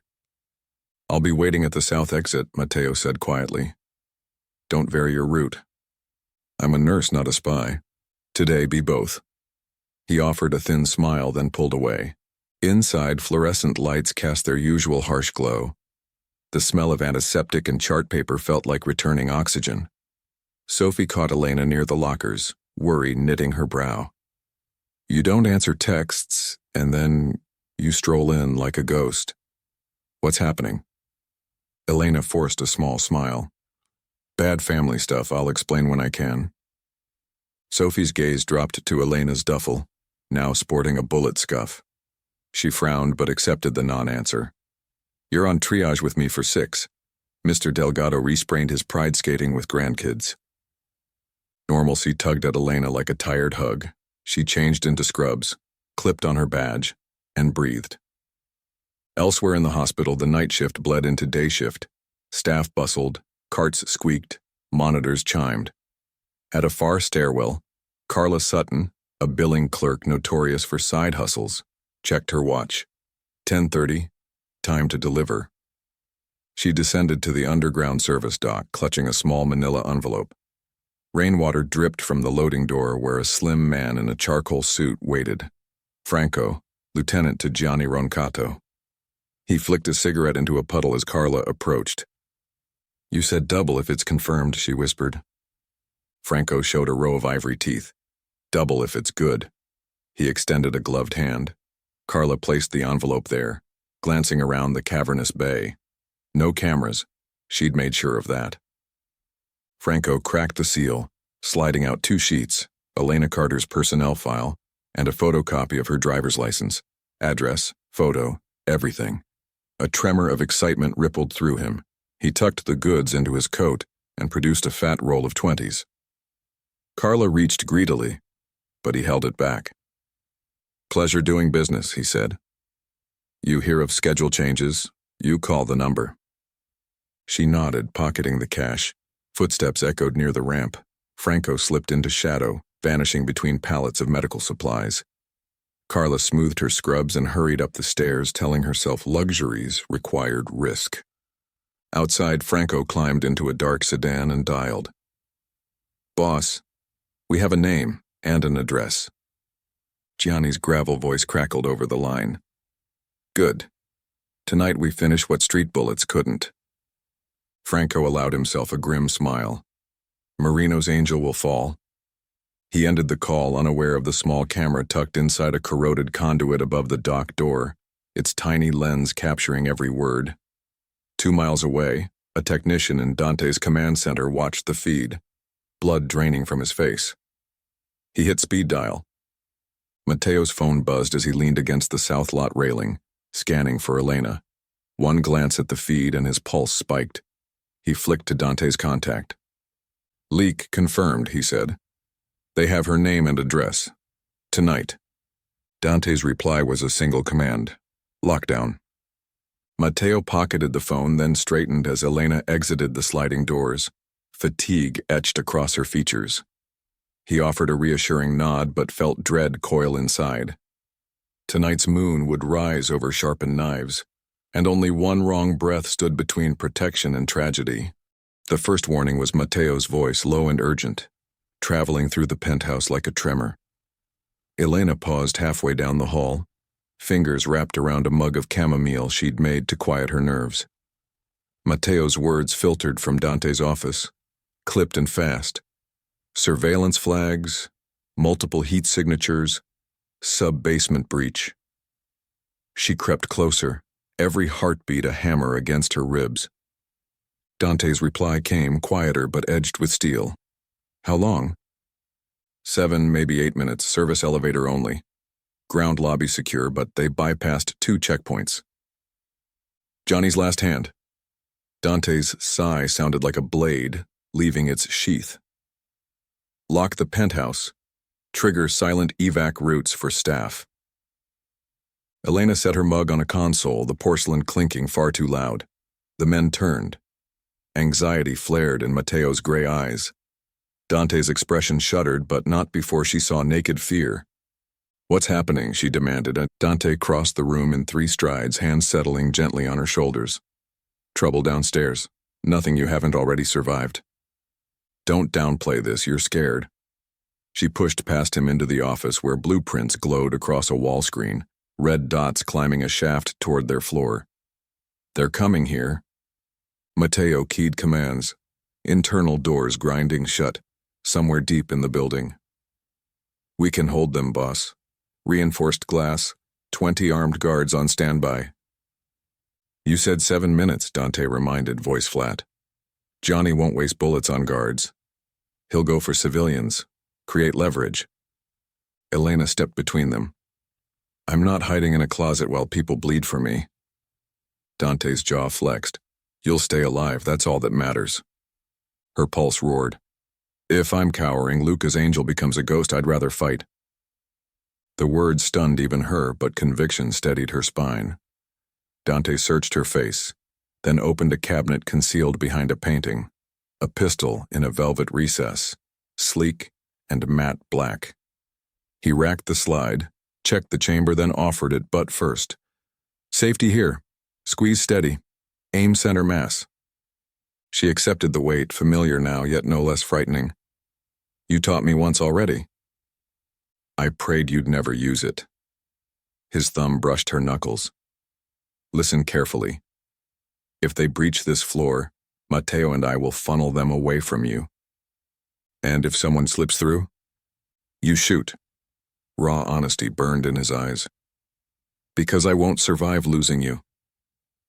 Sirens wailed faintly somewhere below. Interior alarms muted for guests.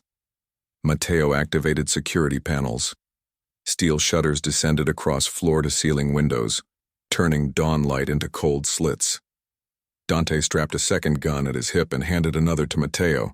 Footsteps pounded in the service stairwell, a dull, rhythmic boom. Dante kissed Elena's forehead, lingered. Closet opposite the piano room, bulletproof door, panic comms. She shook her head. I stay visible, they want leverage, remember? He opened his mouth, then saw the resolve set in her posture and, with visible pain, nodded. Stay close to inner walls. No heroics. The first explosion rattled glass, an elevator door blown off its track. Matteo sprinted toward the foyer.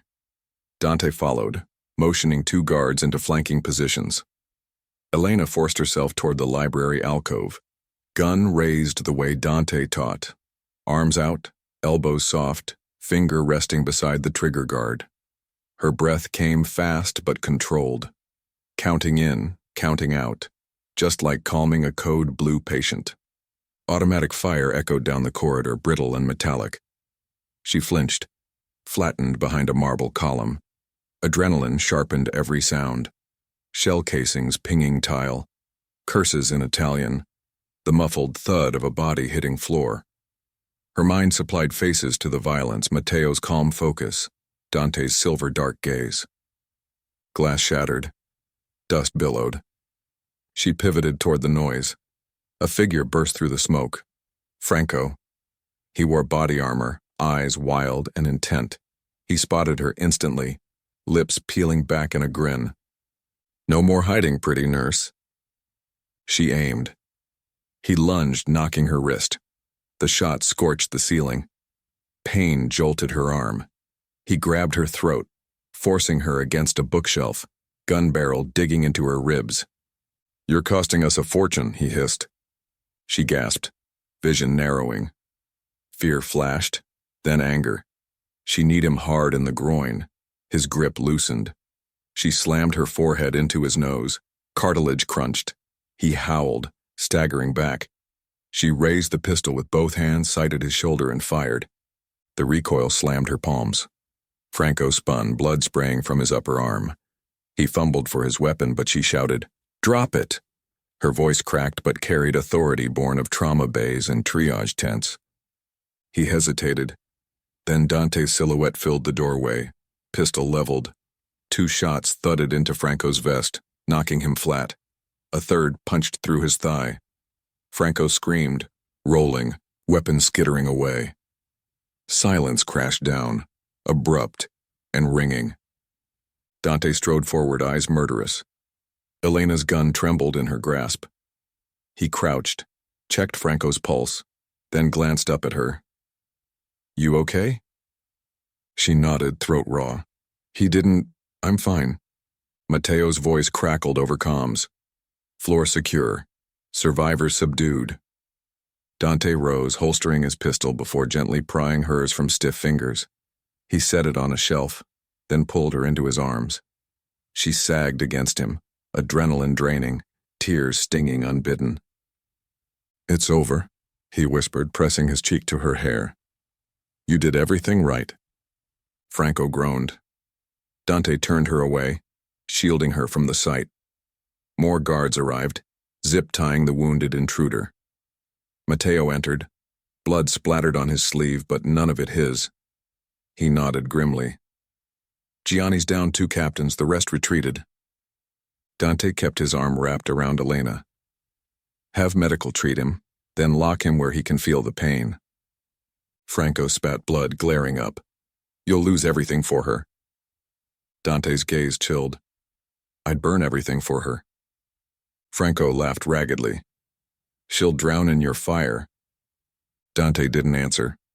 He simply turned, guiding Elena through debris-littered hallways to the master suite.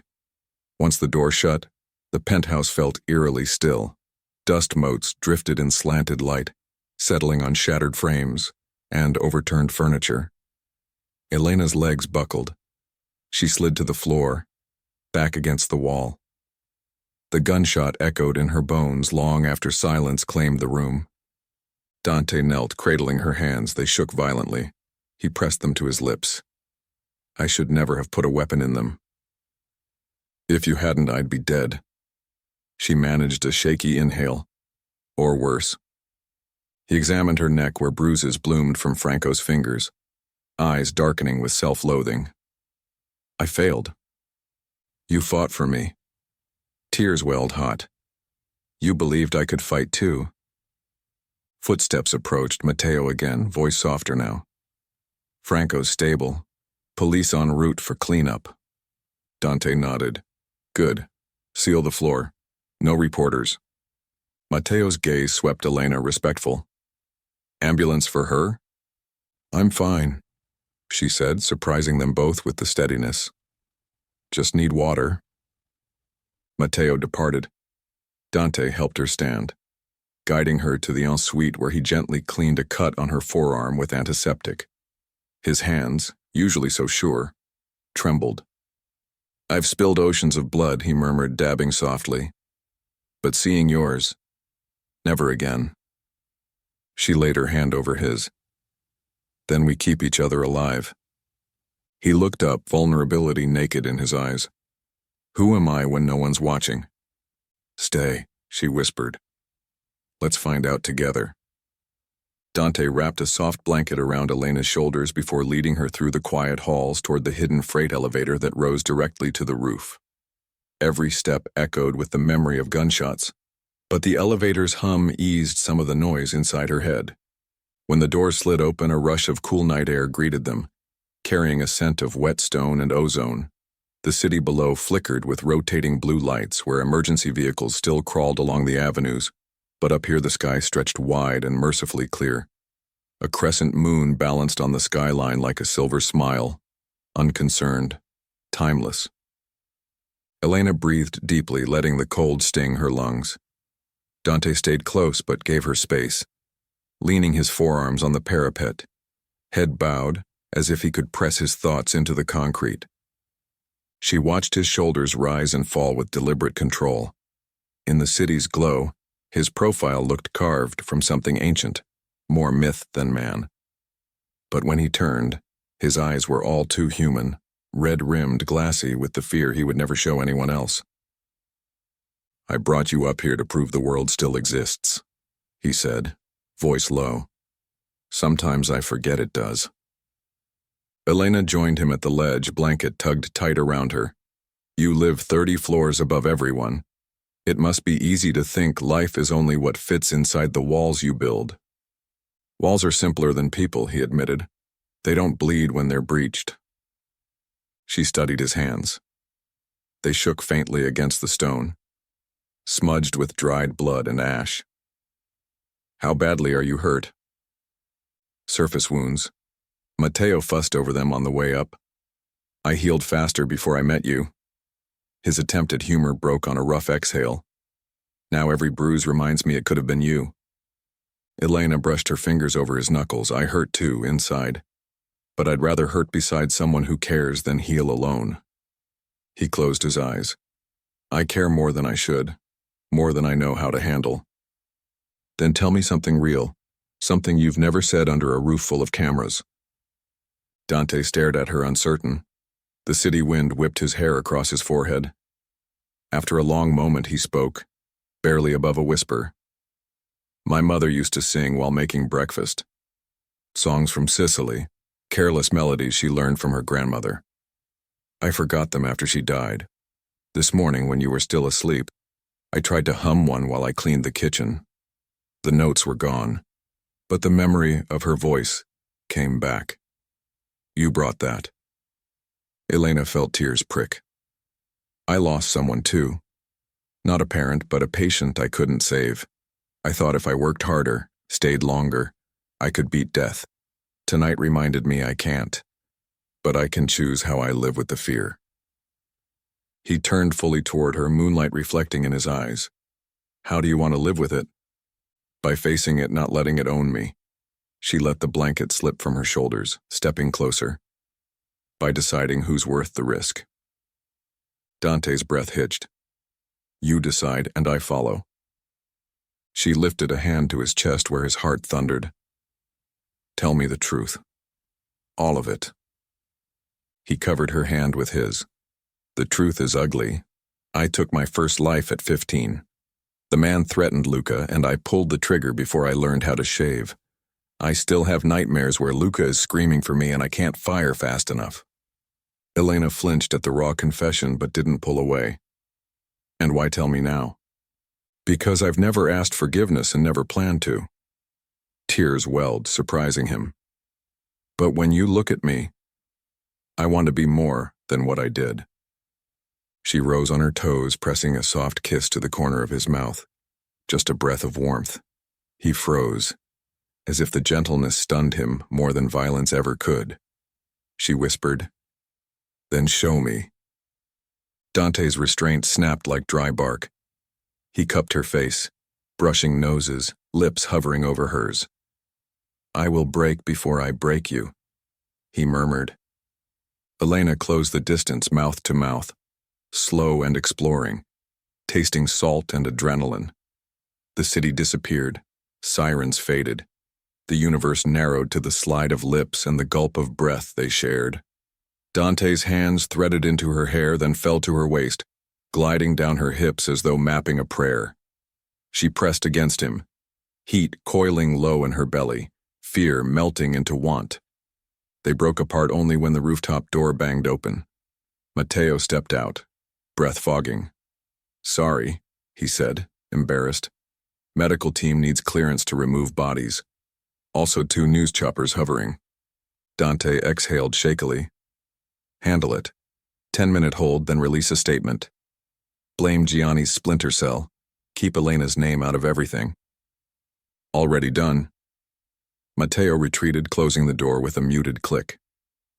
A fragile silence settled. Elena tucked a strand of hair behind her ear. Is this what every morning will be like? Dante smirked. There won't always be bodies, but there will always be people who'd pay to see me fall. And me with you. That's what terrifies me. She slipped her fingers through his. I decide, I stay. He brought her knuckles to his lips. Then let's leave the dead to the night and give dawn something better. Hand in hand they descended to the master bedroom. Moonlight slanted through high windows, silvering the rumpled sheets Dante had never returned to after the fighting started. Elena paused beside the bed, heart hammering again. This time, not from fear. She faced him. I want my life. All of it. Including the part that loves you. Dante swallowed. Say it again. I love you. Each word tasted like surrender and triumph combined. Color rushed to his face, vulnerability unmasked. I love you, Elena. More than my oath. More than my name. She reached for the hem of her shirt, pulled it over her head. Cool air kissed her skin. Dante's breath left on a shudder. He raised trembling hands but waited. She guided his palms to her waist, then slid them up. He traced every inch like memorizing scripture. She unbuttoned his ruined shirt, revealing bruises, small cuts, the faded scar of an old bullet near his collarbone. She pressed a kiss there, whispering, "I'm not afraid of scars." He exhaled like a man stepping out of shadow. Gently he lifted her onto the bed, following, moving slowly as if afraid to wake from a dream. Their clothes pooled on the floor in soft whispers. Skin met skin, limbs tangling, breaths sinking. Dante's touch was reverent, charting her like unfamiliar stars, stopping each time her breath hitched to ask without words if she wanted more. She answered in sighs and nails tracing his spine, in the arch of her hips seeking every inch of him. When they finally joined, it was unhurried, a deep rolling tide that erased the echoes of gunfire. He whispered her name like apology and promise. She called him home. They rose together, crested, clung as trembling quiet settled. His heartbeat thundered beneath her ear. Her fingertips drew lazy circles on his chest. Minutes or lifetimes passed before she spoke. "Promise me I always get to choose." He brushed damp hair from her forehead. "Even if it kills me." She smiled, eyes stinging. "Then live. That's all I choose right now." He folded her into his arms, pulling the quilt over their cooling skin. They lay entwined, watching the first gray edge of dawn seep through curtains. Somewhere below, the city still churned, but inside these walls nothing pressed except the gentle rise and fall of their breaths. Warm light streamed through gauzy curtains, turning the bedroom's pale walls a soft gold. Elena awoke first, curled against Dante's chest, listening to his steady breathing. The quiet felt surreal after the storm of the night before. She traced the curve of his collarbone, marveling at the contrast of tenderness in a man whose name once invoked dread. He shifted, eyes fluttering open. For a few seconds neither spoke. They simply breathed the same air, marveling that they still could. "Morning," she whispered. He stroked her hair. "If this is morning, I'm willing to stop hating dawn." She smiled, then pushed herself up, sheet pooling at her waist. "We probably need to check the damage." "Matteo's handling repairs." Dante's voice rumbled like distant thunder softened by clouds. "He also confiscated every news drone within a 6-block radius." "That must have been expensive. Cheaper than letting reporters guess." He sat, wincing as stiff muscles protested. Elena glanced at the bruises blooming down his side. "You need ice. You need breakfast." They compromised, shower first, separately only because the hot water stung his cuts. Dante returned from the bathroom in a white t-shirt and charcoal lounge pants, hair damp and curling slightly at the ends. Elena dressed in borrowed leggings and one of Dante's soft black button-downs that fell mid-thigh. She rolled the sleeves twice, inhaling laundry soap tinged with his scent. In the kitchen, Matteo had arranged an unlikely feast. Fruit, pastries, freshly scrambled eggs, and strong espresso that scented the air with bittersweet notes. He stepped back as they entered, relief flickering across his stoic features. "You're both upright," he said. "I'll alert the Vatican." Dante arched a brow. "How many casualties?" 3 Roncados dead, 2 captured. Our side, 4 guards with flesh wounds, no civilians. Matteo handed Dante a tablet. "We've scrubbed security footage. Only one clip leaked. An anonymous social media post of flashing lights outside the building. No faces." "Good." Dante scanned the report, then set the tablet down. "And Gianni?" "Hiding in Marseille, according to our contacts. He's lost too many men to keep the war stateside." Elena sipped espresso, letting the bitter jolt chase away residual tremors. Matteo noticed her silence and softened his tone. "Luca's discharge finalized this morning," he added. "The clinic's motorcade will arrive here in 2 hours." Dante's eyes lit with relief before narrowing in caution. "Security?" "Sealed route, decoy vehicles, no chatter on the usual channels." Elena's fork paused above her eggs. "I should clean up before he sees me. No one needs to explain last night's bruises." "It'll make him think you fought dragons," Matteo said, half-smile forming. "He'll love it." Elena flushed. He nearly died. I'd rather he see something calm. She glanced at Dante. Does he know about us? Dante's jaw relaxed into the faintest smile. He knows I haven't been sleeping and assumes you're responsible for the cure. Matteo's phone buzzed. He answered, listened, then turned toward the hall. I'll double-check vehicle staging. His exit left a hush only broken by cutlery tapping porcelain. Dante poured more coffee. You don't have to be perfect for Luca. He already worships you. Let's start with presentable. She dabbed his cheek with a napkin to remove a smear of syrup. He caught her wrist, pressing a kiss to her palm. You terrify me in ways Gianni never could, he confessed. She let her thumb graze his lower lip. Is it the feelings or the vulnerability? Both, but mostly the idea I can't control either. She took a breath, summoning courage. Love isn't a knife, Dante. You don't wield it. You let it sit in your palm and hope it doesn't cut. His eyes softened. Then I'll learn. After breakfast, Elena retreated to the guest suite to call her mother. Dante waited in the hall, giving her privacy, but staying within earshot. Mrs. Carter answered on the second ring, voice warm with relief. Elena, I saw news footage, police at some downtown building. Are you safe? Yes, Mom. I'm at a friend's place, long story. She glanced at Dante's silhouette. I'll explain when I visit. You sound different, her mother murmured, older. Just tired, I promise I'm okay. They spoke of Sunday lunch, of hospice donations Mrs. Carter wanted to make in Mr. Moreland's memory.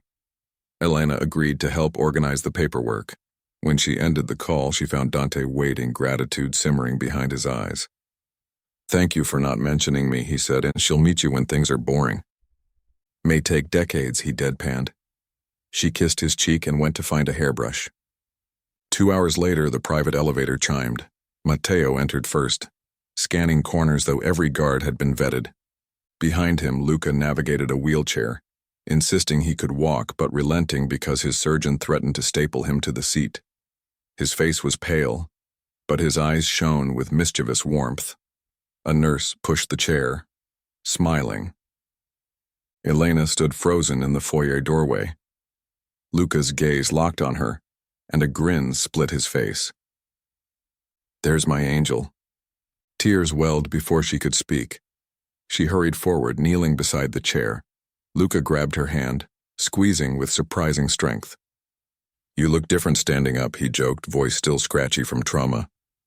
Less blurry. And you look alive. She tried to laugh, but her voice cracked. Luca glanced at Dante, then back.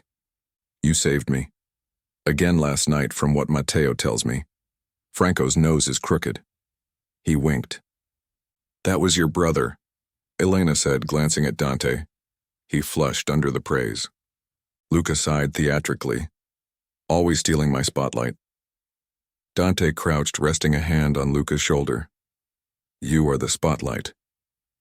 And you finally look happy, big brother. Luca's gaze flicked between them. About time. A housekeeper guided the nurse toward a guest suite prepared for Luca's recovery. Luca demanded a tour later. Dante promised. Luca rolled away, leaving Dante and Elena alone by the windows overlooking the river. He's stronger than I remember, Elena said, wiping a cheek. He draws strength from stubbornness. It runs in the family. Dante brushed her temple with a knuckle. Thank you for giving him hope. He gave me some too. Matteo returned, laptop under his arm. Status update. Ronado properties in the city are deserted. Our investment division confirms a wire transfer out of their front company accounts. Gianni's bleeding money. Dante nodded.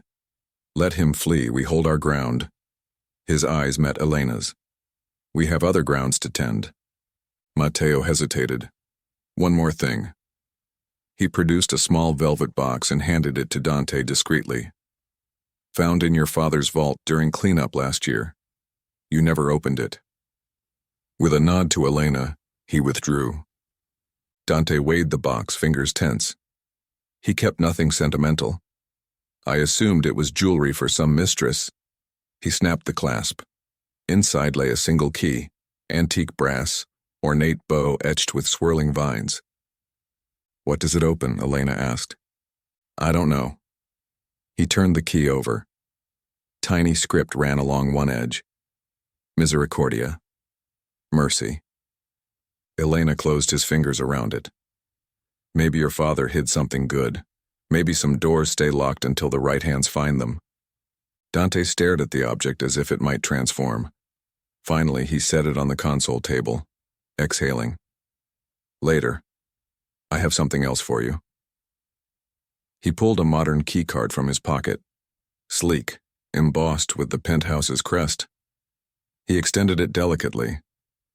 "This place feels empty without you," he said. "It's yours if you want it."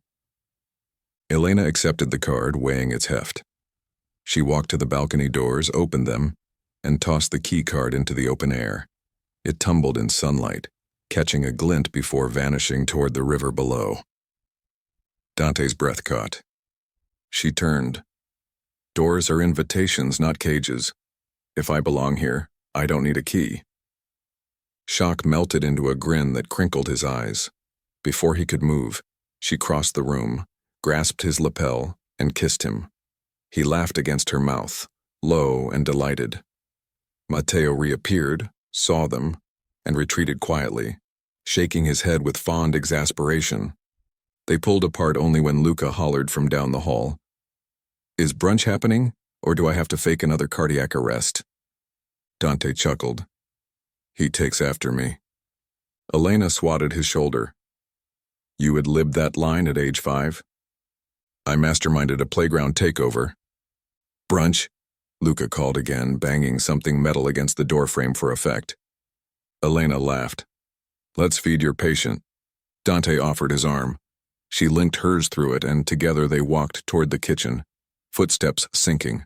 Morning light spilled across polished floors as if eager to burn away shadows. Luca's appetite proved equal parts miracle and mayhem.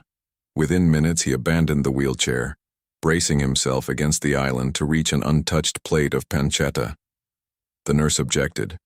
Luca flashed a devilish grin that could outshine every hospital regimen in the city. Dante tried to feign authority, but his brother waved him off.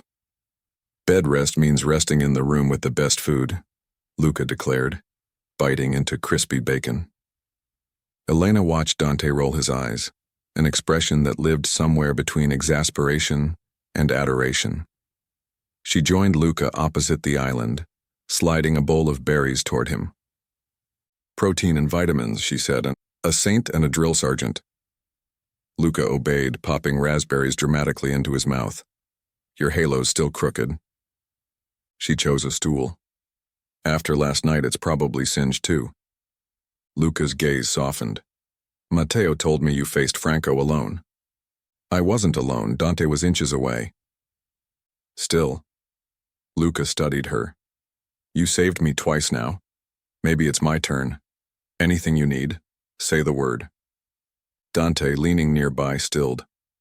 Elena met Luca's earnest eyes. "I need you to heal. That's enough." Footsteps approached. Matteo returned, carrying a newspaper folded under one arm and a small covered tray. He set the tray before Elena. "Chef's special," he said, "blueberry waffles with mascarpone." She blinked. "Your chef is amazing." Matteo shrugged. "I told him someone needed comfort food." Luca nudged Dante. "See? I'm not the only one who eats sweets for therapy." Dante sighed. "Far be it from me to deny therapeutic waffles." He cut a corner from Elena's plate, earning mock outrage. She laughed, feeling threads of normalcy weave into the morning light. While they ate, Matteo briefed everyone. City police concluded last night's incident was an attempted robbery by a rogue criminal cell. No mention of Mafia lines. They accepted our surveillance package and seized Franco under medical guard. "Johnny will abandon him," Dante said, voice flat. "Franco already offered intel for leniency," Matteo continued. "Names, routes, overseas bank accounts. He's terrified you'll send angels darker than him." Dante's mouth twitched. "Let him talk. Information is oxygen." Luca sipped orange juice, still pale but alert. "So the war's really over?" "For now." Matteo said. Gianni's losses and pending indictments make retaliation unlikely. Elena exhaled the breath she'd been holding. Dante, sensing her release, slid a hand across her back in quiet reassurance. Breakfast meandered into late morning.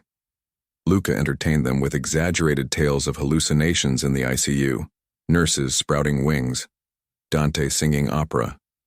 Each story grew more ridiculous. Each laugh loosened something inside them all, shaking dust from grief. Eventually, the nurse insisted on rest. Dante guided Luca toward a sunny guest room outfitted with medical-grade equipment discreetly hidden behind sleek cabinetry. Elena followed, fluffing pillows while Dante adjusted an IV flush. Luca gripped her wrist before she left. "I remember everything," he whispered. "Pain, fear, your hands stopping the bleeding. I'll spend my life repaying that." She squeezed his fingers. "Then live it well, that's payment enough." He nodded, eyes misty. Dante pulled the sheet higher, brushing Luca's hair from his forehead, an intimate gesture that spoke of nights spent shielding his little brother from nightmares. Outside, the loft had transformed. Cleanup crews replaced broken glass, swapped bullet-gnawed panels. Security personnel dismantled temporary barricades. The tower sighed under the return to order. Elena and Dante retreated to the balcony. The earlier drama, now distant memory. The river sparkled beneath midday sun. Tour boats left gentle wakes like white stitches across blue fabric. A gull circled, crying once before veering north. Dante leaned against the railing. "You threw away a very expensive keycard." She grinned. "Buy another building, you can afford it." He shook his head, amused. Then his face turned earnest. "I meant the offer. You have a home here if you want it. Or we'll find one that feels less like iron and glass." She traced the line of his forearm, the healed scar running near his elbow. "Home isn't walls, it's the people inside." She paused, heart thudding. "Would you ever leave this city?" His brows lifted. "Permanently?" "Not tomorrow, but someday. Maybe a house by the sea where Luca can finish recovering without bodyguards pacing the hall." A wistful smile chased across his features. "I have property on Sicily's north coast. Abandoned vineyard. Needs life."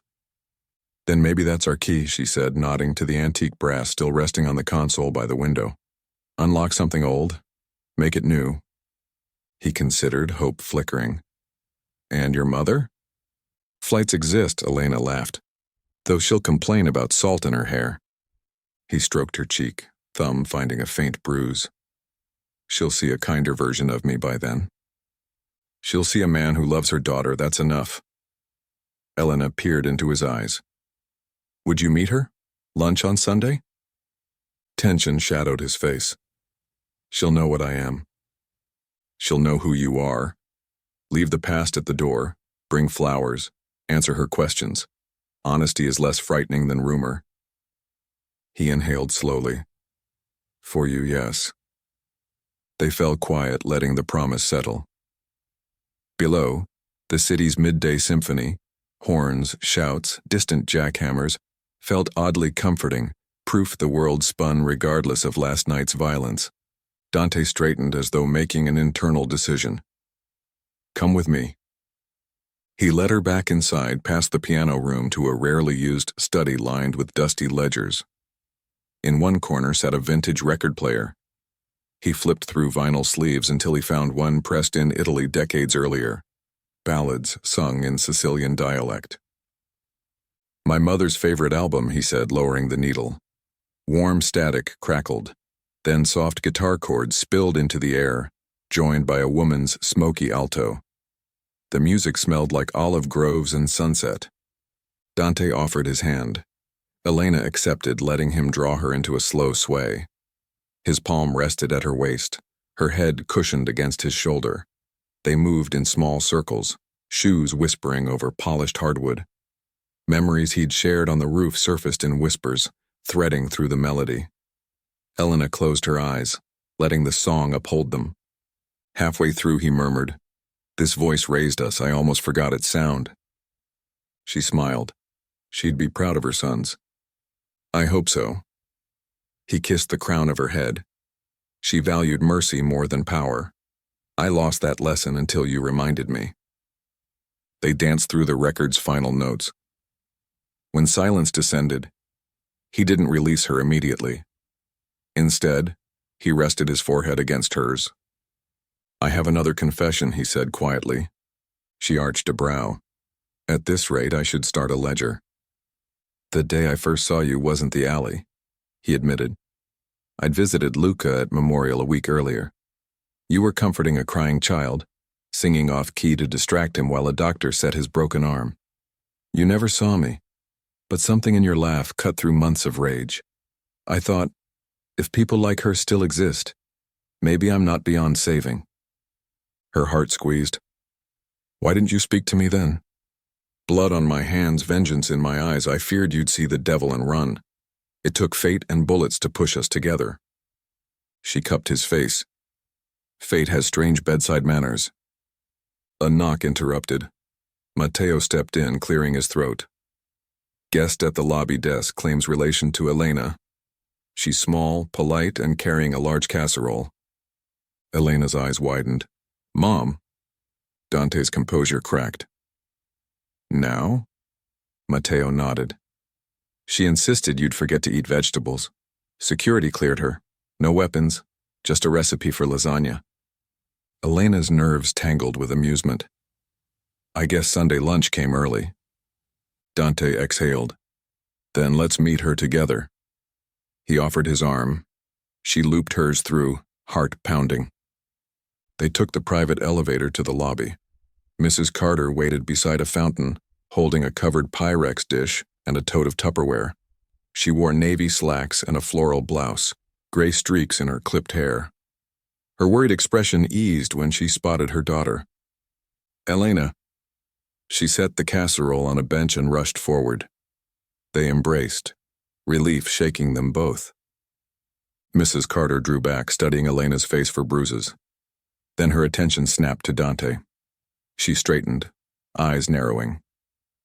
You must be the friend. Dante managed a respectful half-bow.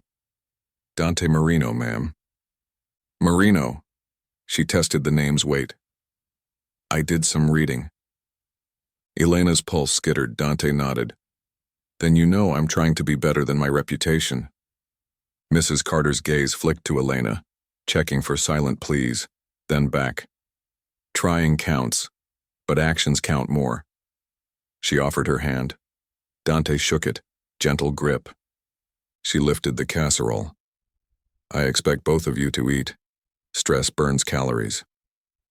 Dante accepted the dish as if it were fragile treasure. Thank you. My chef will jealously request the recipe. He can write me. She turned to Elena. You look brighter. Life's complicated, Elena said, but good. Mrs. Carter hugged her again. Complicated can be good. She patted Dante's arm. If you hurt her, I'll sell this recipe to your enemies. Dante almost laughed but turned it into a solemn nod. Understood. Matteo escorted them back up. In the penthouse kitchen, Mrs. Carter took immediate charge, instructing staff to preheat ovens, plating salad with decisive flair. Luca rolled in, eyes widening. Is that garlic I smell? It's lunch, Mrs. Carter answered, handing him a carrot stick. Vegetables first. Luca accepted, grinning. You do realize I was shot, not malnourished. Vitamin A heals, young man. Elena watched, warmth flooding her chest. Her mother's presence filled the cavernous space with normalcy. The clang of utensils, the scold over too much salt. Dante hovered, eager to impress, following directions with soldierly obedience. He fetched basil, grated Parmesan, even attempted small talk about her tomato garden. Mrs. Carter gave him a scrutinizing glance. City soil is nothing compared to backyard earth, but your heart's in the right place. Elena stifled a laugh. Dante flashed a grateful smile. They gathered around the oversized dining table. Elena, Dante, Luca, Matteo, Mrs. Carter, and two staff who'd become de facto family overnight. They passed dishes, shared stories. Luca's plan to write a memoir titled How Not to Die. Matteo's admission he once dreamed of being a cinematographer. Mrs. Carter's tale of burning her first pot roast at 19. Halfway through dessert, tiramisu from the chef and an apple crumble from Mrs. Carter, Luca tapped a fork against his glass. "Toast," he declared. Everyone quieted. To Elena, for saving stubborn men who thought they couldn't be saved. To Dante, for proving devils can learn mercy. To Matteo, for keeping bullets aimed the right direction. And to Lasagna, for healing every wound it touches. Laughter followed the clinking glasses. Elena's eyes glistened. Dante's hand found hers under the table, squeezing gently. When lunch finished, Mrs. Carter excused herself to freshen up. Luca dozed in his chair, satisfied and medicated. Matteo retreated to coordinate security for Sunday's discreet worship service to honor the fallen guards. Elena and Dante stood on the balcony again, afternoon sun warming their backs. The river shimmered gold. Seagulls swooped, carried by thermals. "We made it," Elena said softly. Dante wrapped his arms around her from behind, chin resting on her shoulder. Not to the end, to the beginning. He pulled the antique key from his pocket, dangling it between them. Sicily. Vineyard.